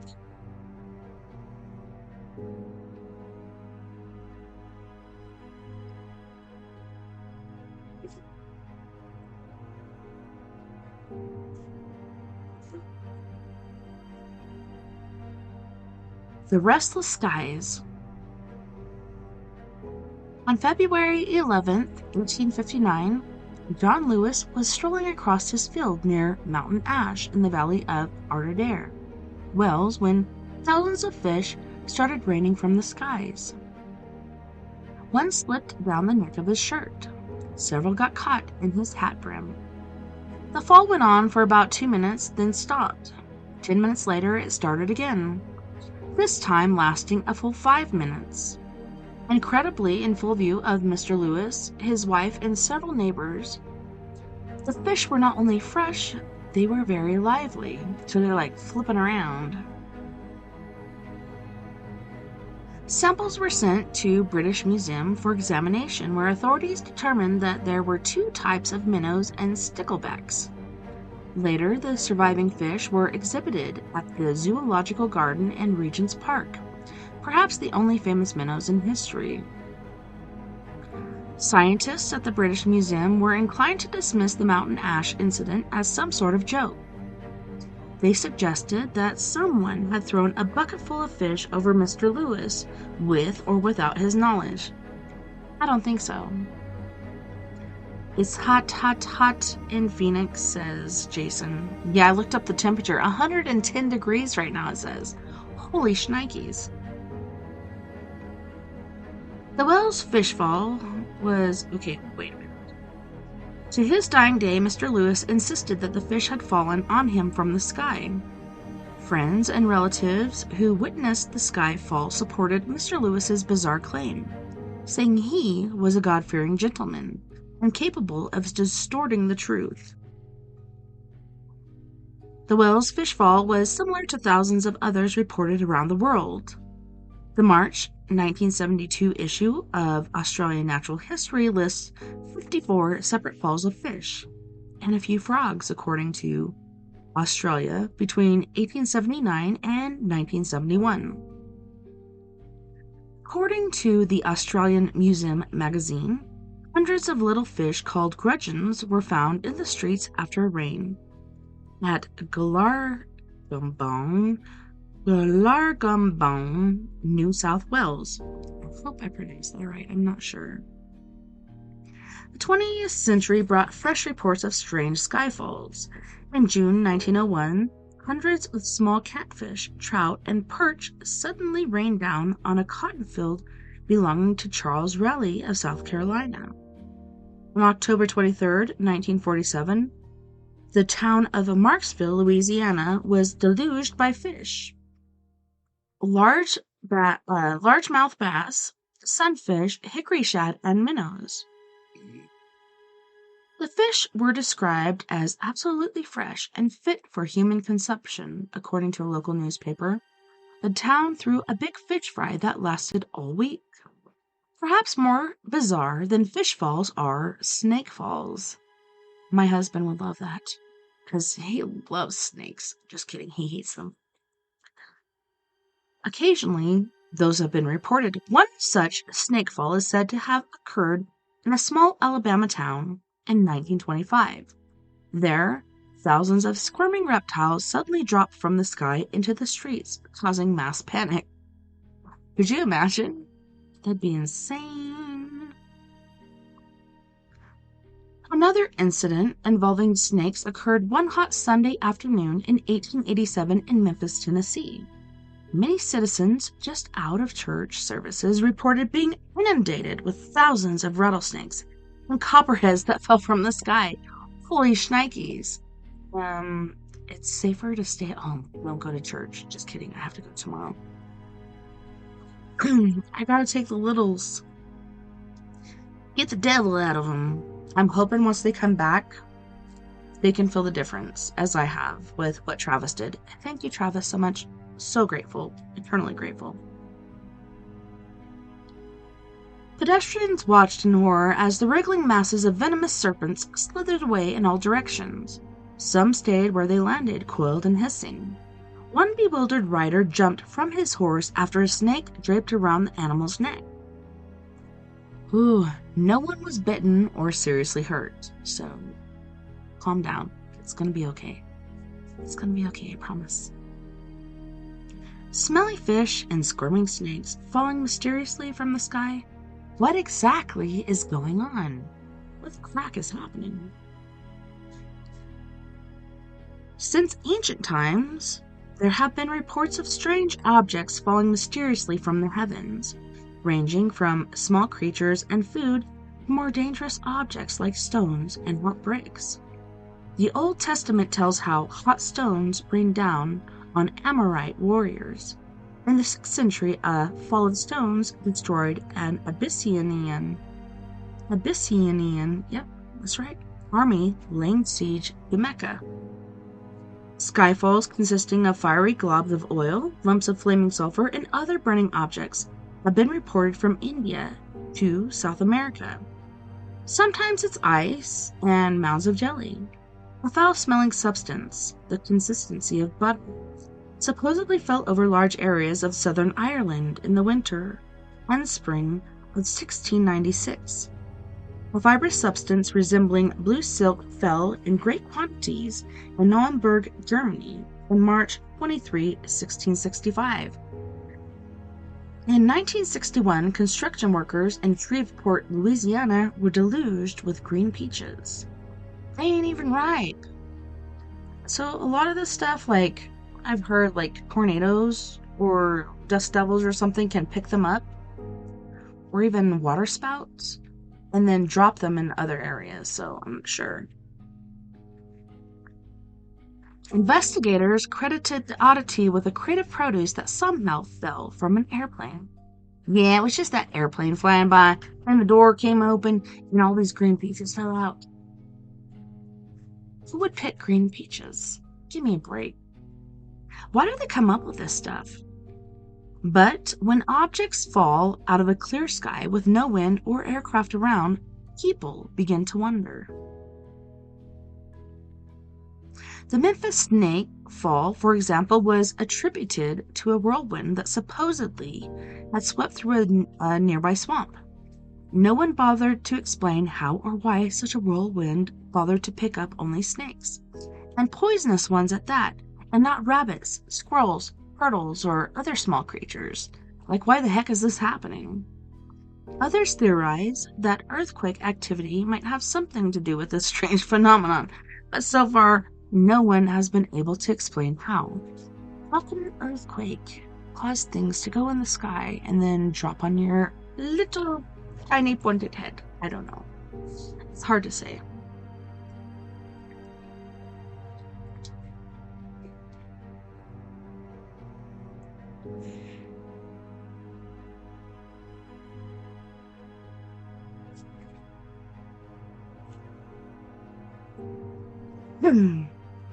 This chapter is called Toward the Light.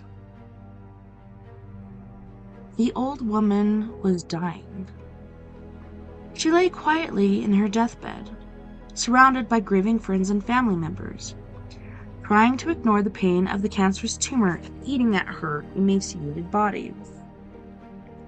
Suddenly she sat up and stared at the foot of the bed. "Mama?" she cried. "Is that you?" Those in attendance looked around and saw no one. They don't know who she's talking to.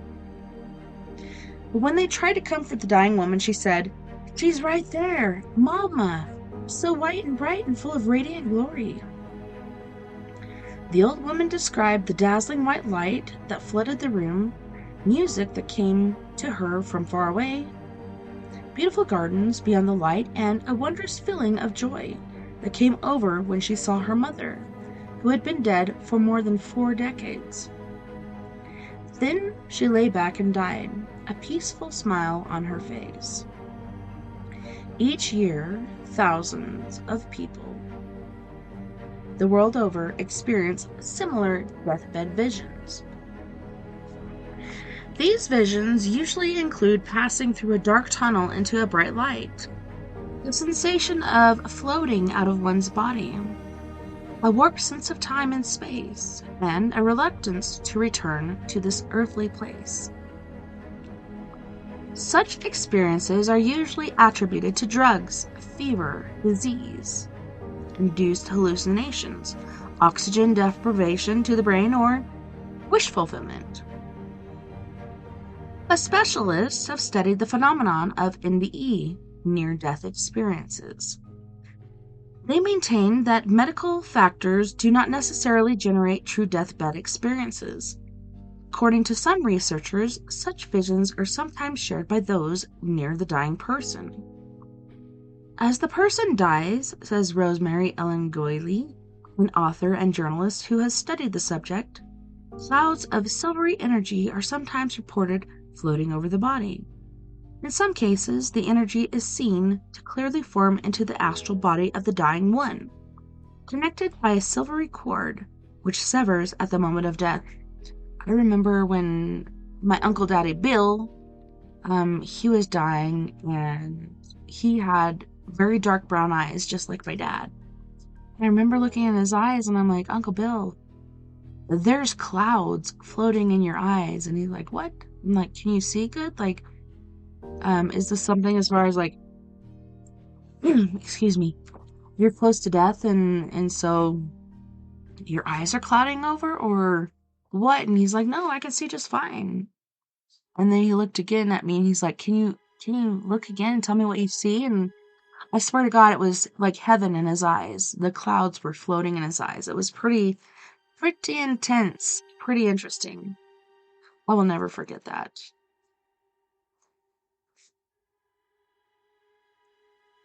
Studies show that deathbed visions are found in all cultures throughout history. They typically occur to individuals who die gradually, such as from terminal illness, rather than those who die suddenly from heart attacks, car crashes, or other traumatic deaths. The majority of visions are of apparitions of the dead, usually described as glowing and dressed in white. Oh my God, okay, so I was going to share this before, but I have to share it now.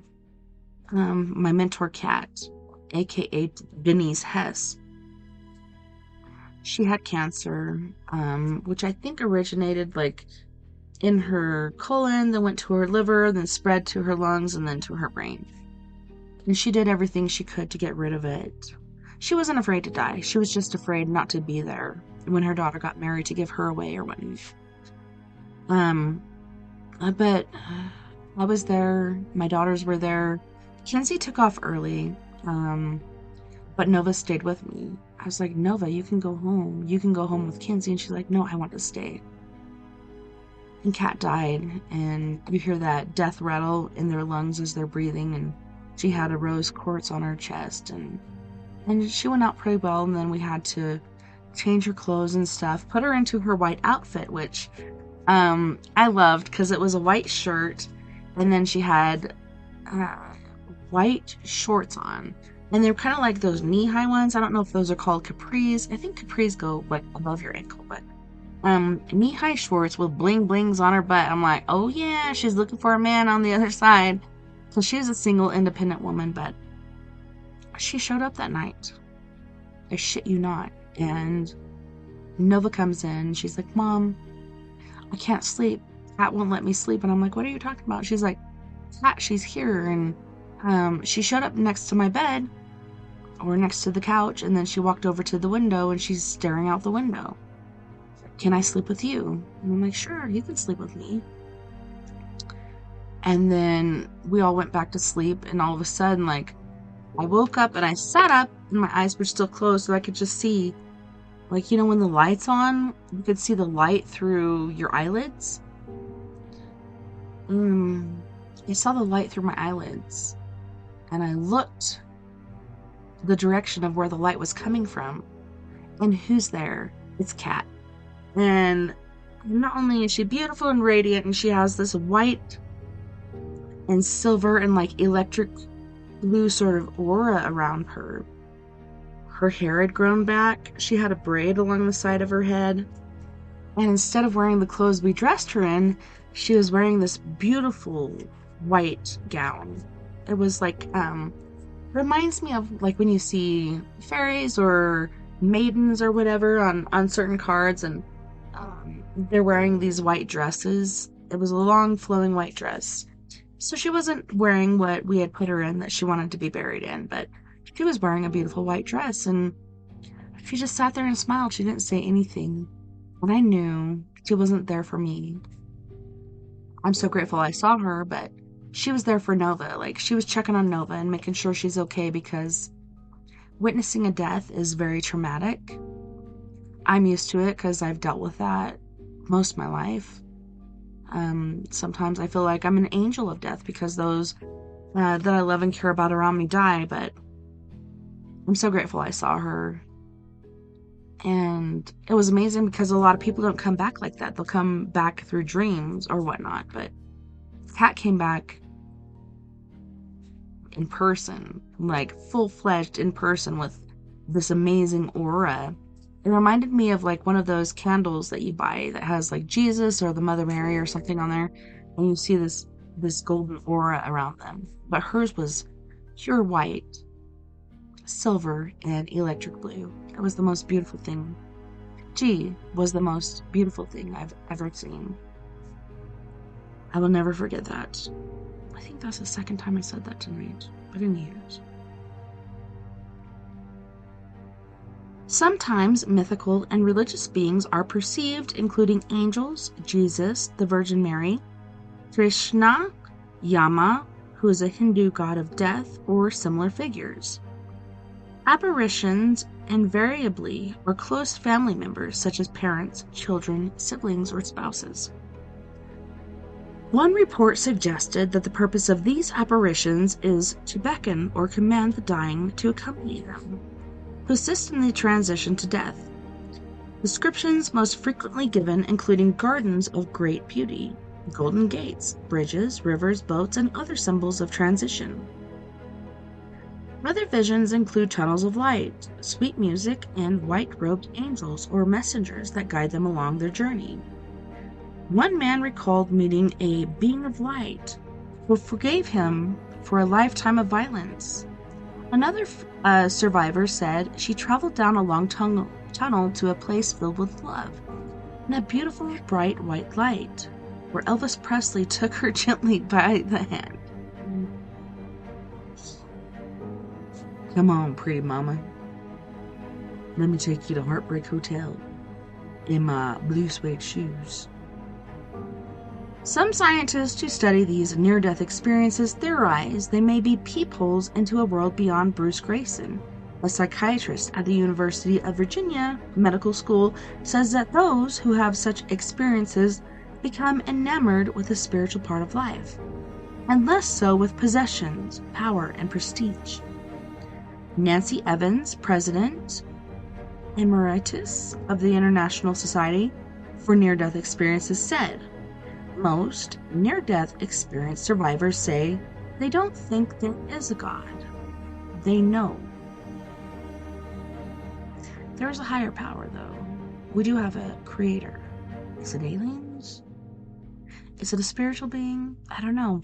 I just saw this thing recently, sorry to interrupt the story again, but where these cosmonauts are in space, or maybe within the fold of space, like at the highest place, because a lot of people believe we've never gone to space.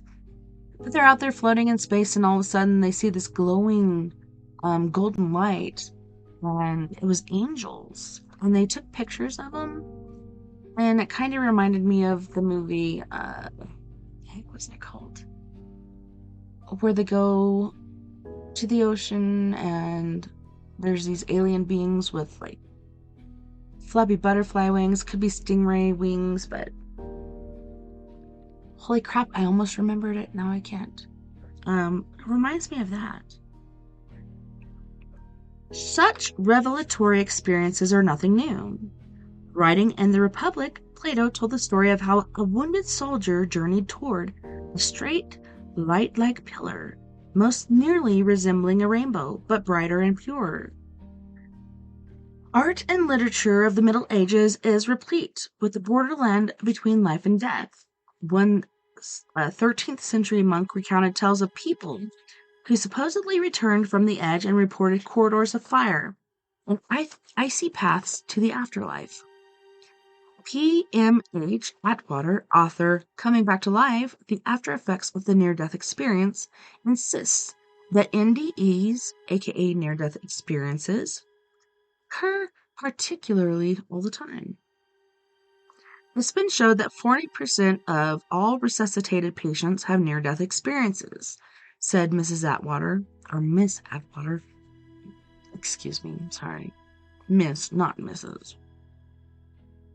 A Charlottesville, Virginia writer who claims to be an NDE survivor herself. Even though skeptics link such experiences to natural causes, hallucinations, sleep deprivation, etc., the medical community's perception of these reports began to change in 1975, when Raymond Moody published Life After Life, a book that coined the term near-death experience to describe this phenomenon. If NDEs are so common, then why isn't more known about them? And why don't more survivors come forth and talk about them? No shit. So I'm just looking, so this was printed and published in 2000, and then this edition that I have was republished in 2006, so how far away is that? That's about 13, wait, no it's not. Anyways, I'm not gonna do math. Old-fashioned fear of ridicule noted survival Bob Smith of Austin, Texas. That plus the fact that most NDEs occur in hospital environments, where medication somehow prevents most patients from remembering what happened to them. So it's pretty intriguing. I've even heard of people that have passed and, they float up and this individual went back to the corner and they're right above this like file cabinet or where they store all the medical tubes and needles and stuff like that. Just watching their own body, watching the doctors work on them, hearing everything they say, and then coming back to their body and reporting back to the physicians what exactly was said. It's pretty intriguing.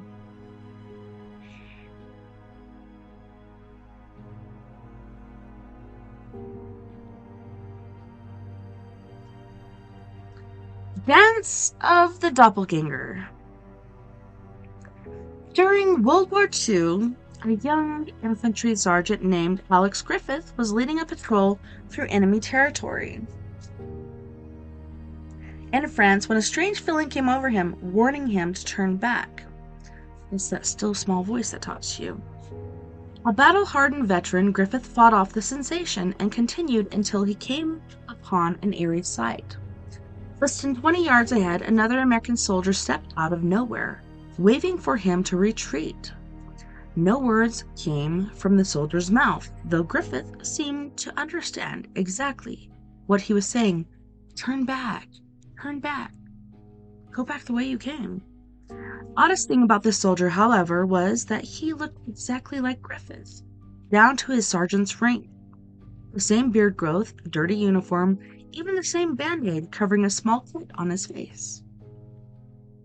Instinctively, Griffith turned and ordered his men off the road. When he looked again, his mirror image was gone. A few seconds later, an American Jeep came roaring past him, heading straight up the road. Momentarily, he heard machine gun fire, followed by an explosion. The Jeep had driven into a German ambush. Had Griffith not ordered his men to turn back, they would have walked directly into the trap and been slaughtered. None of the men in his patrol had seen the mysterious soldier. Only he did. 20 years later, while on vacation in Canada, Griffith and his wife and 2 children were hiking down a rugged mountain trail when a storm blew up. The situation grew steadily more dangerous as lightning popped and cracked around them and huge branches and debris whipped through the air. Then Griffith saw a strange sight. A man dressed in World War II combat uniform. The soldier was identical to the one that he had seen 20 years earlier in war-torn France. The same soldier who had warned him to turn back. Pretty cool, to say so myself. As before, Griffith responded by turning around and heading his family in a different direction.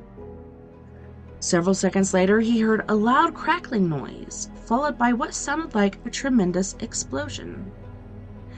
The strong wind had apparently been too much for a massive old tree that toppled over the spot where Griffith and his family would have been standing had they continued their journey up the trail. As before, no one had seen the silent soldier but Griffith. Who was the mysterious uniformed stranger who twice had saved Alex Griffith's life? Years later, Griffith became convinced that what he had seen was a doppelganger, a spirit that is the exact double of the person who sees it. Tradition holds that a doppelganger, a German word that means double spirit or double walker, usually appears to warn of impending danger.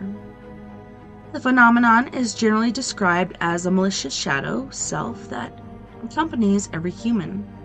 Although flesh and blood, not semi-transparent in form like a ghost, the doppelganger is invisible to everyone except the owner. Very often it appears as a pale, bloodless version of yourself, almost like looking at yourself as a corpse. That's kind of a gross description. This is said by Douglas Culligan, an author who spent 2 decades researching doppelgangers. No one knows how or when doppelganger stories got started, but the ancient Egyptians, Greeks, and Romans told of shadow creatures that stalked their human counterparts. During the Middle Ages, it was commonly believed that to see one's doppelganger meant death or disaster. Animals, especially cats, were said to have the power to perceive these invisible phantoms. Bum, bum, ba-dum. I keep wiping my face because of the sweat, and I'm getting makeup all over this book. But the next chapter is If This Is Dying, It Ain't So Bad. And we'll continue that probably not next week, but the week after, because next week there's several videos that I've sent myself that are pretty profound, and I want to do that on Storytime after the Paradox Paranormal Forum. That's gonna be awesome. Tomorrow night, you guys gotta tune in. We got Stephen B. Umani. It's gonna be amazing. We're going to be talking about the mysterious death of Lisa Marie Presley, as well as Skinwalker Ranch and other things. Perhaps even his book on Tesla that he's still working on. I'm so excited for that to come out. That's gonna be amazing. But on this break, we have, again, Mr. Jeff Hilliard from the Los Angeles area with Abandoned. This, if you haven't seen the video, you got to look it up on YouTube. Jeff Hilliard, and it kind of reminds me of like late 80s, early 90s. It's pretty awesome. And then we have Miss Mia Savage with her band Antidote for Savages with Your Skeleton, Not a Phase, The Bottom Line, and the Mirroring Crypto. She's a snowbird, so she's here sometimes, but she's down in Phoenix trying to get her pilot's license. So proud of my girl. But I miss my bestie. Come back. Come back. We gotta go ghost hunting. There's nobody else out there that wants to do that with me.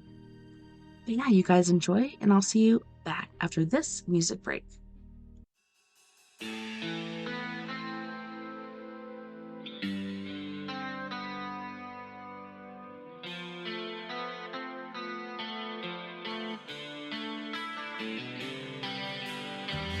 Left here alone, just a shadow of my erection on the wall.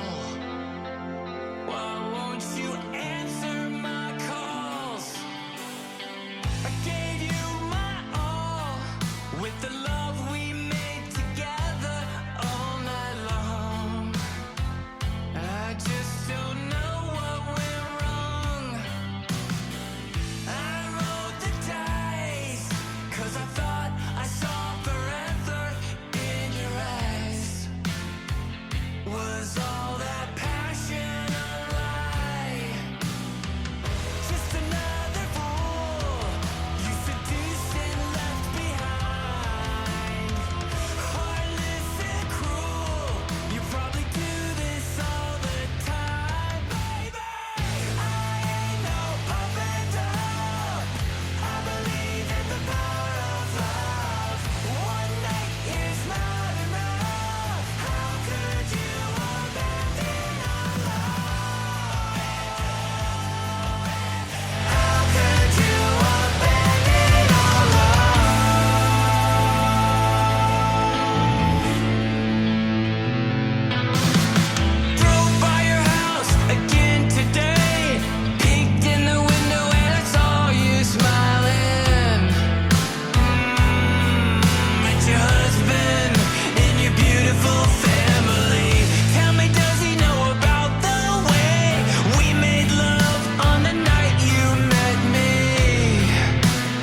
between fear and love.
Choice right now between fear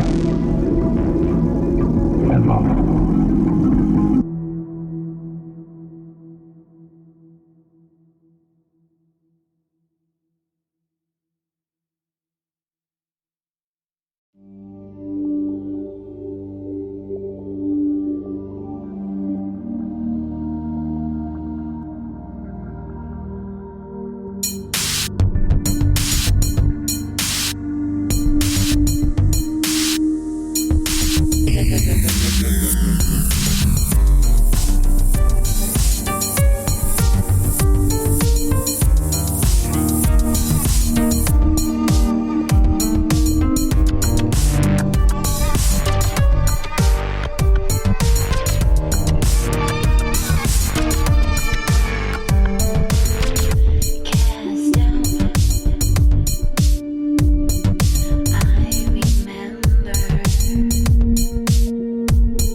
Welcome back, and thank you so much for joining us this evening on We Are Paradox Media's Late Night in the Rockies. Hello to Mr. Number One, whoever might be out there listening right now. I think it's Jay, but I'm not sure. Why don't people like story time? I don't know. But leaving off on how we did the last story, we're now in Reddit Ghost Stories.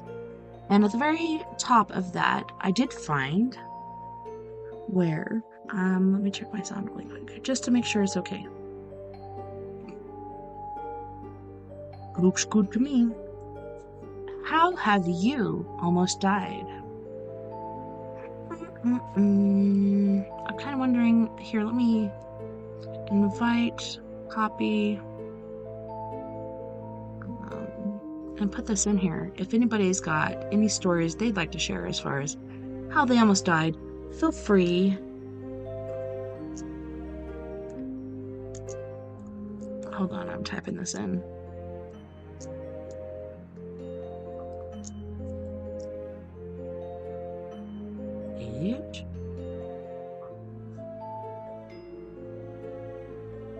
Paste.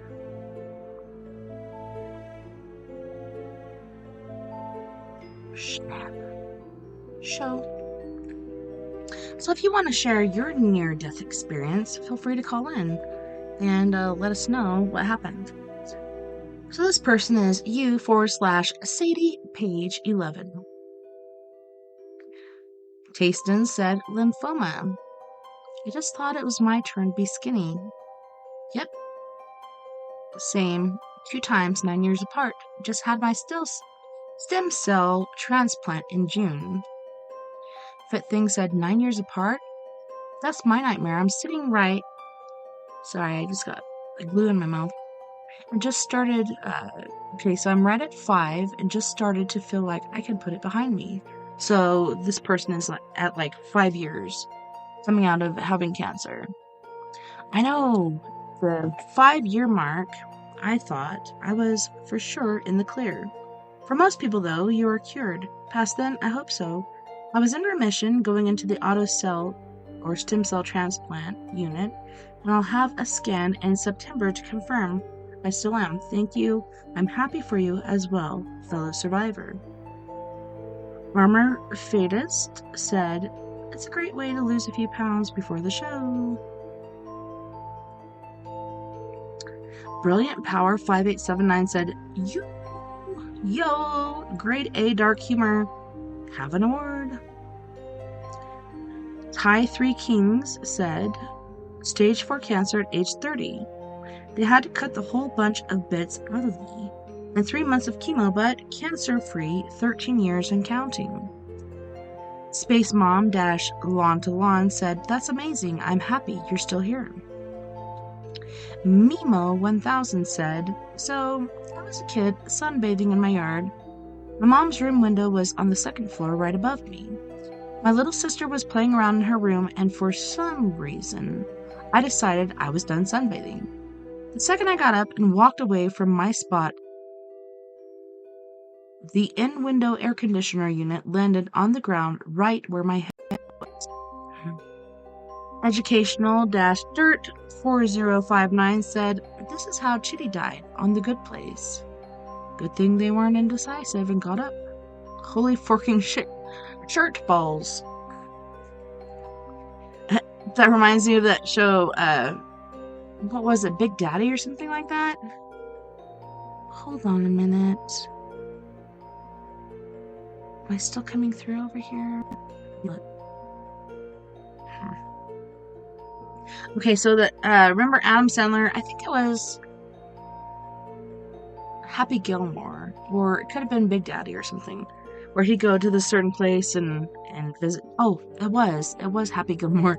He'd go and visit his grandma, and he was leaving, and somebody's AC unit fell out of the window onto this lady, and she's like, Mista, get this thing off of me. That to me was funny, but yeah, Slithery Liftneck said, Meester, get this off of me, Meester. I think I just killed the Meester lady. The number of times I've barely not been crushed by falling things by pure circumstances makes me question reality sometimes. Not in a serious way, but in a I'm watching you reality right away. WVUJD said, due to a broken bone, I was prescribed morphine. I took it as prescribed, and one afternoon I took my pill and laid down to take a nap. The morphine caused me to sleep very deeply, and I aspirated in my sleep. I stopped breathing. Thankfully, my sister happened to just stop by to check on me that afternoon. She found me not breathing and unresponsive. Called 911, performed CPR, and mouth-to-mouth resuscitation. I woke up hours later in the ICU with some chest pain, and I was very groggy. I was very confused when I woke up. Just thought it was a dream. Thanks, sis, for saving my life. Thank God she came by to check on you. Holy shnikes. Best sister ever award goes to her. K1 Mindy, but not soft, said, holy shit, that's insane and scary. I always have had a fear of this whenever taking anything and going to sleep, but there's nothing you can quite do about it. I've actually aspirated a couple times in my sleep, but luckily, I jet up and I'm good. Okay, so I was just seeing in the response unit, in the comments, nobody's commenting. Where is everybody? Johnny, can you hear me? Thank you, number one, Jay, or whoever may be listening right now. Bored, sleepy, head, but head is spelled HE4D. Cutting wood and the saw blade got loose, flew under my armpit. A Kikit said, holy shit, I had a grinder blade before and pierced my visor, an entire blade coming loose. Sounds terrifying. I wasn't in danger, but had the scared out of me by the CNC lathe tucking an aluminum chest piece at the doors. These are people that almost died. Oh. This is Floyd, if anybody's wondering. Mr. Numero uno. Yes, that's what I meant to say. Mike BMXer said, kayak capsized in the ocean and dumbass me didn't have a life jacket. Tide was going out, tread water for 3 hours, and by some miracle, a random jet skier found me. Walmart Gaga said, you're very lucky. A guy I went to school with went missing after going kayaking during a storm without a life jacket, and they found his body washed up on a shore of Lake Michigan about 10 days later. They say Lake Michigan and those bigger lakes are kind of like the ocean because they're so huge. They have weird waves.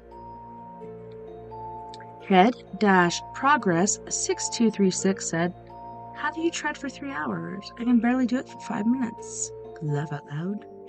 Try being chunky. I could tread water for hours if I had with me my natural buoyancy. Flotation devices. I skirt. Dr_Robert_Neville said, 3 of top 7 comments involve water, so does mine. Hiking to a waterfall, I hike up to the top of it. Think it'll be a cool picture if I walk halfway across the waterfall and a friend gets my picture from down below. You okay, boy? Yeah. Just my shoulders at the door now. You been drinking? No. Here, breathe into this. I get halfway across, slip and fall. Even though the water was only 10 inches deep, the bottom of the river was hard and smooth. That was unbelievably slippery. I'm being pushed by 8 to 10 inches of water while my hands and knees slowly towards the edge of the 50-foot falls down the sharp rocks. Somehow, I managed to get a grip on the tiniest crack of rock with a few fingers. Luckily, the crack went all the way to the edge of the river, where my brother was reaching out his hand.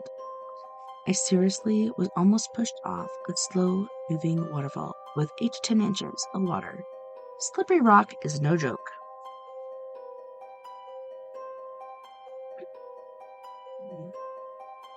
Slip Pause with 2 W's says MRSA infection, so MRSA infection, had a fever and night sweats for weeks before doctors found what was wrong.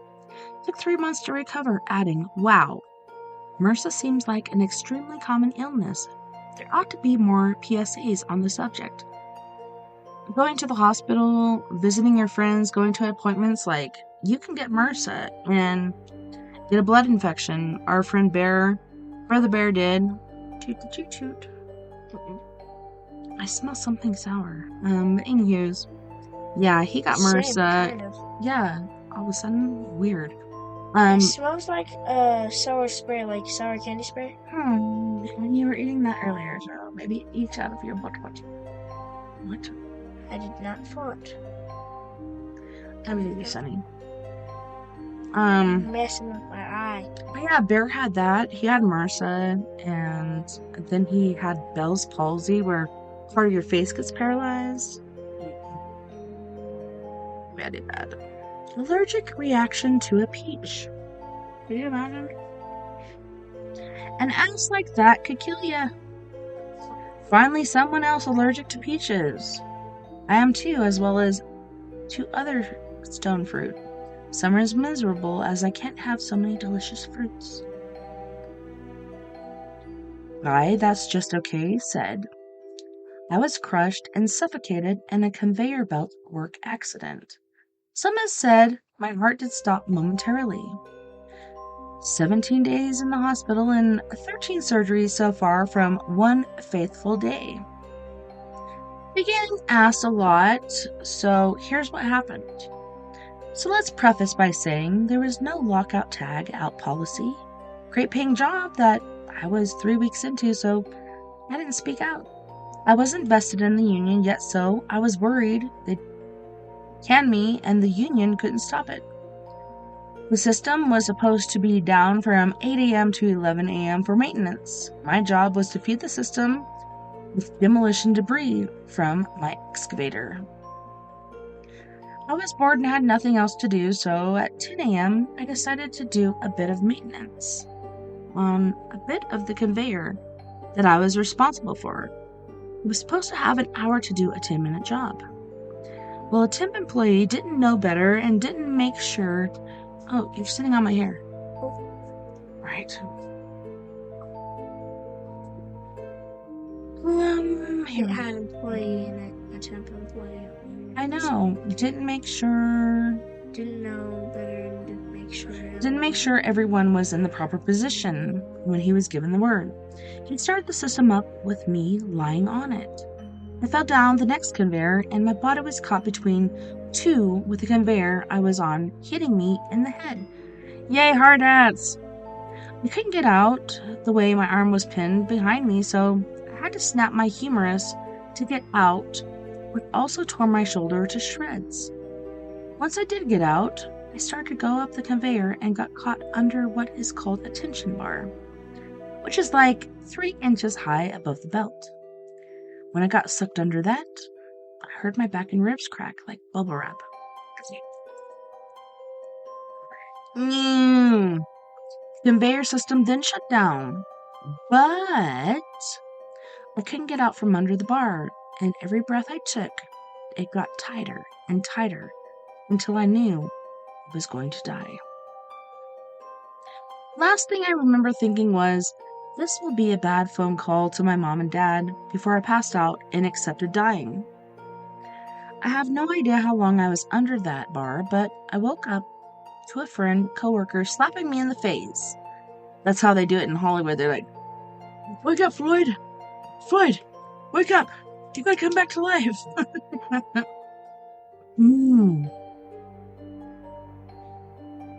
Maybe pure luck. He was a volunteer firefighter. I looked around and said, okay, let's get back to work. My boss simply said, nah, man, you're pretty fucked up. I remember flirting with one gal in the ambulance and scoring a date with her, jokingly, for later that night. Then it was just mayhem and confusion. Once I got to the hospital, I don't remember much until later that night. So yeah, they probably gave him fentanyl to get rid of the pain and was like, here you go. Howdy doody. I'm reading this one. People speak the F up if something is not right at your job. It's your right to do so. And don't end up like me, regardless of if it's a well-paying job. I'm still dealing with the effects 7.2 years later and still having shoulder surgeries after 3.5 years. Or 3 to 5 years to get rid of pain, not to mention the mental scars.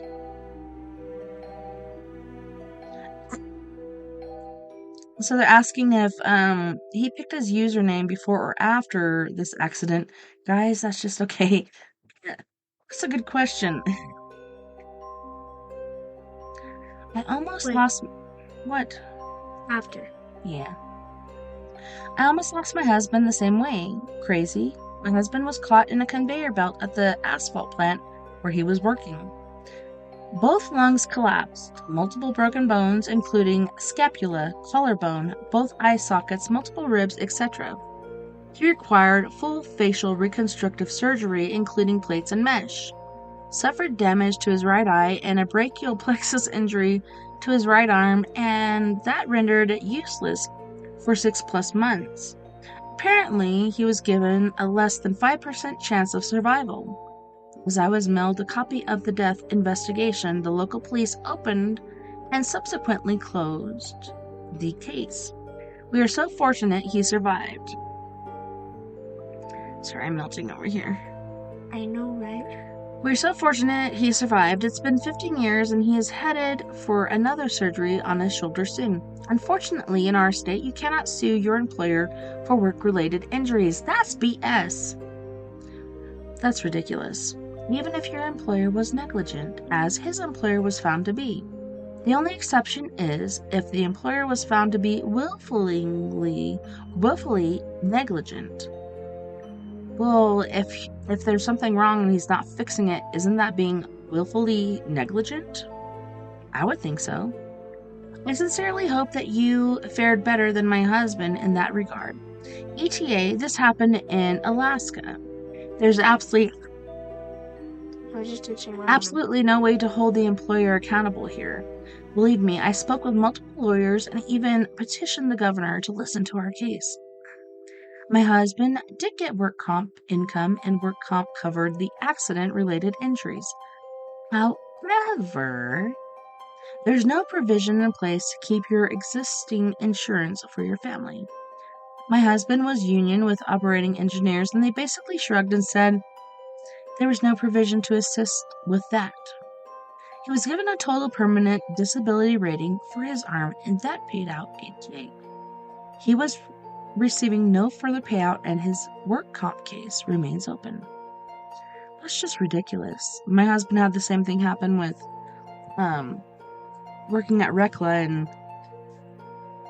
they were careless with gasoline and tanks and other things, and Vern's walking along on the snow, and then where the gas hit the snow, it made an ice patch, and he slipped and fell and ripped his rotator cuff and had to have surgery for that. And so that was... Didn't he also run over Uncle Dave before? Yeah, that's Uncle Dave's own fault. What happened? Your Uncle Dave was drunk and high on cocaine, and yeah, tried to run behind excavator and got ran over. He just wasn't fast enough. Reckless_59. When I was little, I underestimated the strength of a wave pool at a hotel. I went to the deep end where the waves are first formed, and I was on a little pool donut. I was maybe 6 or 7. I remember I got turned around by accident, and a wave hit me from behind, and I immediately sucked down into the water. I thought I was a good swimmer then, but was so wrong. Had it not been for my dad watching me, I probably would have drowned, as the lifeguard didn't even notice me get swept underneath. He probably got his job from... Yeah, and I saw a story about that the other day where they're in a pool and this kid was swimming, and then he accidentally went too deep and he wasn't that great of a swimmer. He was floating there waiting for somebody to save him. And this one kid was watching, and he dove down and rescued him, and he and his brother pulled him up, and then the mother did CPR and he came back. And he said it was like the weirdest feeling, like it was scary, but at the same time, like really peaceful. I don't know, kind of weird. Not _a__werecat, WERE cat. Got thrown by a horse directly into a barbed wire fence. Had I landed on my head or the wire caught my neck, I'd be toast. Thankfully, my legs went into the wire and I walked away with the wind knocked out of me and 3 pretty impressive lacerations on my legs. Still have the scars 25 years later. A real honey badger, 1290, said, working... Without spaces. Yeah, no spaces there. Just adding a little bit of detail like you did with the underscore stuff. Yeah, thanks, boy. Working in a still, cutting samples off the end of the mill line while the line was running standard operating procedures. Each bar coming off the line is around 240 feet long. Red hot makes for easier cutting with a torch cutter and exits at several miles per hour. The slide brake to slow down the exiting bars didn't rearrange after the bar I was about to cut stopped. I noticed it almost too late and jumped back as quickly as I could. As soon as I did, the next bar came flying down the mill line, and with no functioning slide brake, launching itself out of the line to where I was originally standing. It came so close to hitting me that it melted soon of the button on my shirt. Not What? soon, some. Some of the buttons on my shirt. No surviving a hit like that. Your grandma Marlene, before she was killed by a drunk driver, she used to work at what is it called? Baldwin pianos, or Baldwin pianos. And she used to pour the piano lines. I got the tip of my extra thumbnail kind of like chipped off. Mm-hmm. So what was... So a really good friend of mine was in a buffalo. Was in a buffalo. What the crack? I had to reread it twice because I'm like, you were in a buffalo? A really good friend of mine was in a buffalo that rolled 6 times in Iraq from a daisy What chain. does that mean? He's still mentally What's fucked the buffalo? somewhat, but he's a good dude. He does his best. Can't imagine the sight of a Good buffalo mom. rolling 6 times. Aren't those things basically built to resist explosives? So it must be some sort of vehicle. Oh. Yeah, that they drive and... Or like a capsule like you get into stop explosives from killing you or something. Well, yeah, you're driving to a certain place and there's landmines, and I guess that buffalo ran over a landmine and that stuff happens. Mestria Fiamonte. Incompetent surgeon perforated my colon and put my insides back together wrong. New surgeon saved me, but I was 5.5 weeks in a coma. Nearly 2-year recovery, permanent damage, ongoing conditions. Glad to be alive, angry to have chronic pain, and U.S. drug laws are insane. Edit/date. Yes, we looked at a lawsuit. You know, things are real when the law firm pays their medical experts to review your records. The records did not match what my husband had been told while I was in the coma.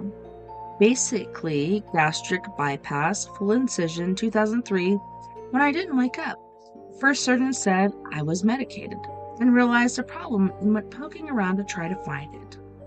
My husband asked caseworker, how do I fire this guy? Because he's incompetent, right? The case boiled down to they said, he said. Lawyers said yes, he had a case, but it wasn't a slam dunk. He could probably win, but we could lose. And if we lost, we could lose everything. House, savings, everything. This was while I was still I still didn't know if I could ever recover. We had a 4-year-old son and my husband's 17-year-old daughter. We ultimately decided to let the universe handle it and concentrate our efforts on my recovery. We'd have had a better case if I'd died. I know the second surgeon had an effect on the first because the second was the head of surgery at the hospital. I don't know whether the first was ever fired or simply changed hospitals, though. I'm much better than we thought I would be. I can walk, eat normally, drive. I cried when I realized I could drive safely. I could go to the doctor's by myself. I could get groceries. And putter in the garden. The new normal is reasonable. So when I'm at Walmart at Christmas and the lines are 20 people deep and every kid is screaming and I'm about to lose my I tell myself, self, remember, this is what you prayed for. This is normal life. Be grateful. That wasn't in the message. Yeah, it was. You added a few words. Oh yeah, I said be grateful. Right? And a few other This isn't things. normal life. Or this is normal life. And I said be grateful. Because you should. Life is a gift. No matter how hard it is, you should be grateful for it.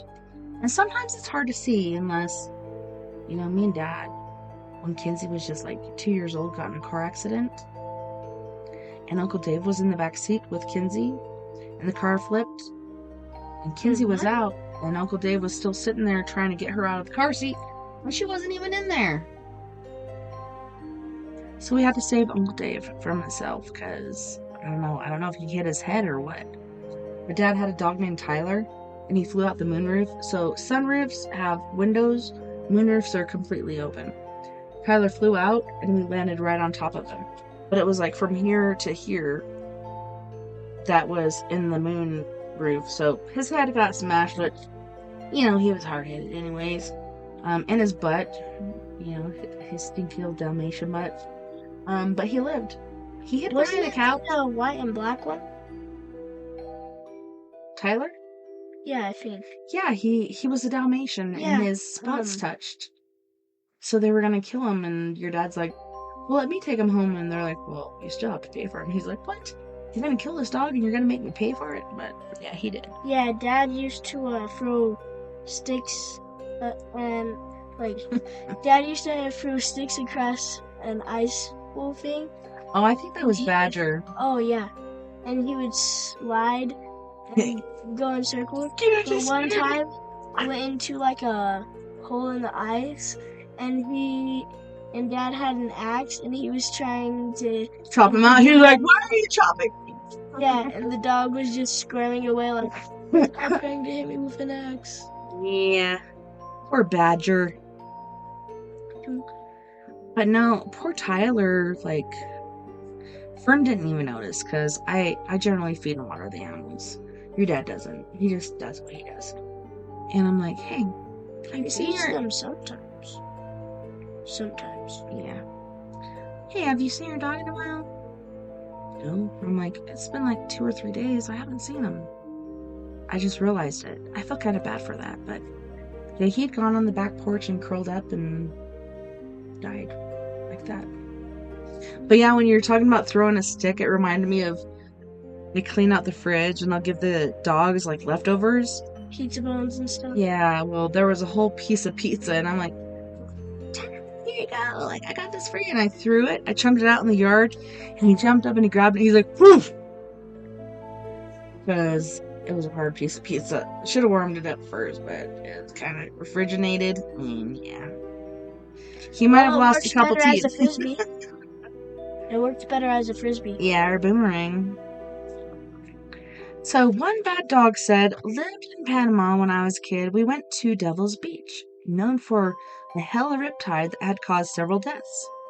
It was scheduled and extremely scenic, and as long as you stayed in the lagoon area, it was pretty nice. Since then, I've always been scared of the riptide. Glad you're still with us.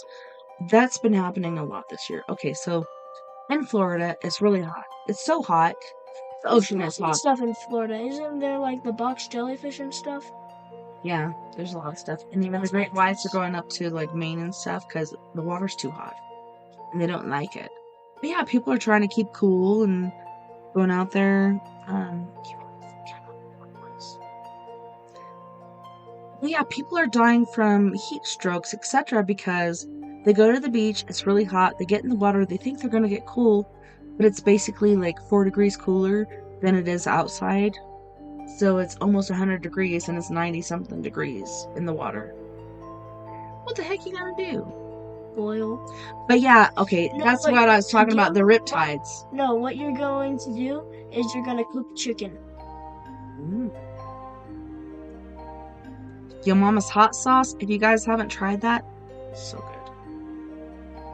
Yeah, the first one I got, I don't know if it's because of like shipping it or what, but as soon as I took the plastic off, the top disappeared, like it fell off. And I tasted it, and I think I got a piece of glass on my throat. But I poured it out, took it to the store. They let me replace it with a new one. This one is all good, but you gotta taste that. It's so yummy. So freaking yummy. Okay, 9:51. Let's see.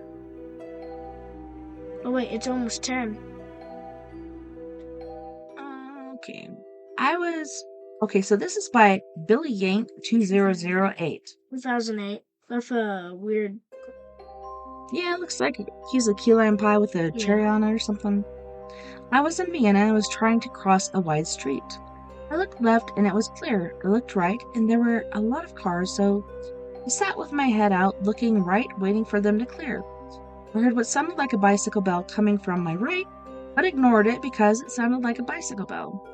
The bicycle bell continued to ring and get closer, but I was still watching for traffic on the right. Suddenly, a large streetcar passed, less than an inch, a few centimeters from my face. I felt the wind of it pass and slap me. I don't know why they didn't have more aggressive sounding horn on it, but it was damn close to braining me. My brother turned to me and said, "Whoa, bro, you almost died." I was pretty shocked by how close I'd come to dying, so I went to a bar because I needed a drink to get over the fact that I was an inch away from death. Or was it centimeters? Could it have been Centimeters. It was centimeters. Centimeters from death. Hey, Mom. What way? Dang it. Oh, at first I thought it was gonna be a train instead. Because like the ding, ding, ding, ding, ding. Right? Yeah. I got T-boned by a logging truck on the driver's side when I was 17. It was inches away from hitting my door head on.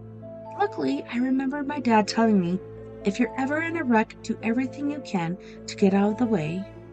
Whip until the point of impact, even if it's just half a second. Knowing this, instead of freezing, I slammed the gas pedal and back driver's side door ended up taking the hit.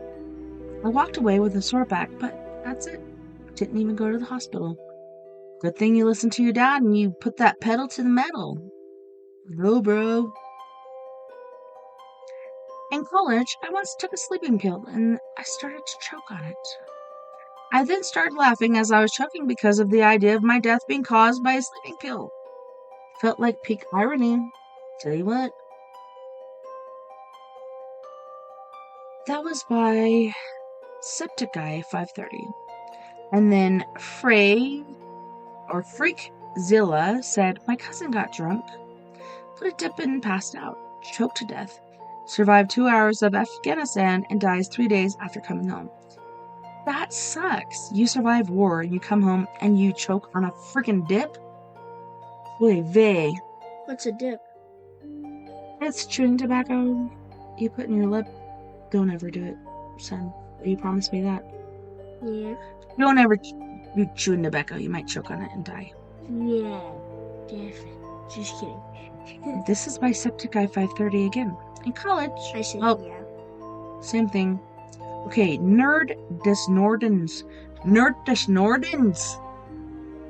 was shot at as a teenager while delivering pizza. They were trying to rob me, but I wasn't responding because I had my music up and didn't notice them gesturing in the lane next to me. The bullet broke both front door windows and passed right in front of my face. I hit the gas through a red light and then tried to evade them on my way back to the pizza shop. They shot at me again from the road, but I finally made it back to the parking lot. Cops never caught them. Dude, can you believe Tupac Shakur? Wait, there's another thing from. Yeah, well, that's somebody underneath. But Tupac, his death, after 20 years, they finally have a warrant where they can search somebody's house to find out what exactly happened. This is one. Jim Goes Mail, or Geo's Mail. Jim Geo's Mail. Hit as a pedestrian in a crosswalk while I was in high school and fully immobilized. I remember when I was in high school, every time I crossed the street, I'd get pure anxiety because I felt like I was going to get hit. And I do feel like that's how I was supposed to die for a long time, but then it finally went away. Because I'd always run across and look both ways, and yeah, it was scary. Have you ever had that? Where you feel like you're gonna die some way and Years later. you don't, you want, We're at, I'm bite just you. saying, we're at years later. Hit as a pedestrian in a crosswalk while I was in high school and fully immobilized. Years later, while in college, got into a snowy car accident and suffered a severe brain injury. In between the two, had a toxic breakup with which temporarily took away my will to live. Doing better now. Yeah. That stuff happens, you know. Don't chase them.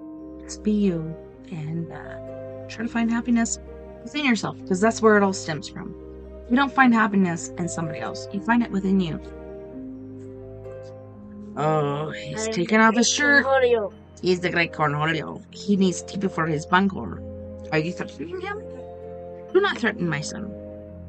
Marion Berry 686 says, I was electrocuted at the age of 9. Technically dead for several minutes. At age 22 in San Francisco, when a drunk driver jumped the curb and was heading straight for us, when his tires blew and he veered and missed us by inches. Lucky you, because my mom was actually killed by a drunk driver, and that fucked our whole lives up. L Rose 222 said, when I was born, I came out not breathing because I choked on my own poop. That's what Kenzie did. She had poop in her eyes and her nose and mouth. What? Yeah. Because it was like such a tight squeeze. She pooped on the way out and it got in her nose and her mouth and her eyes. So they had to put this loop in her eyes. Did not touch my eye. So she didn't get blinded. And it's called meconium aspiration syndrome. My daughter had that. When I was 12, I found out I'm deathly allergic to certain antibiotic families. Got prescribed them and had such a severe reaction I almost died. So grateful for my beautiful life. These kids are allergic to any antibiotic as far as the psyllin family.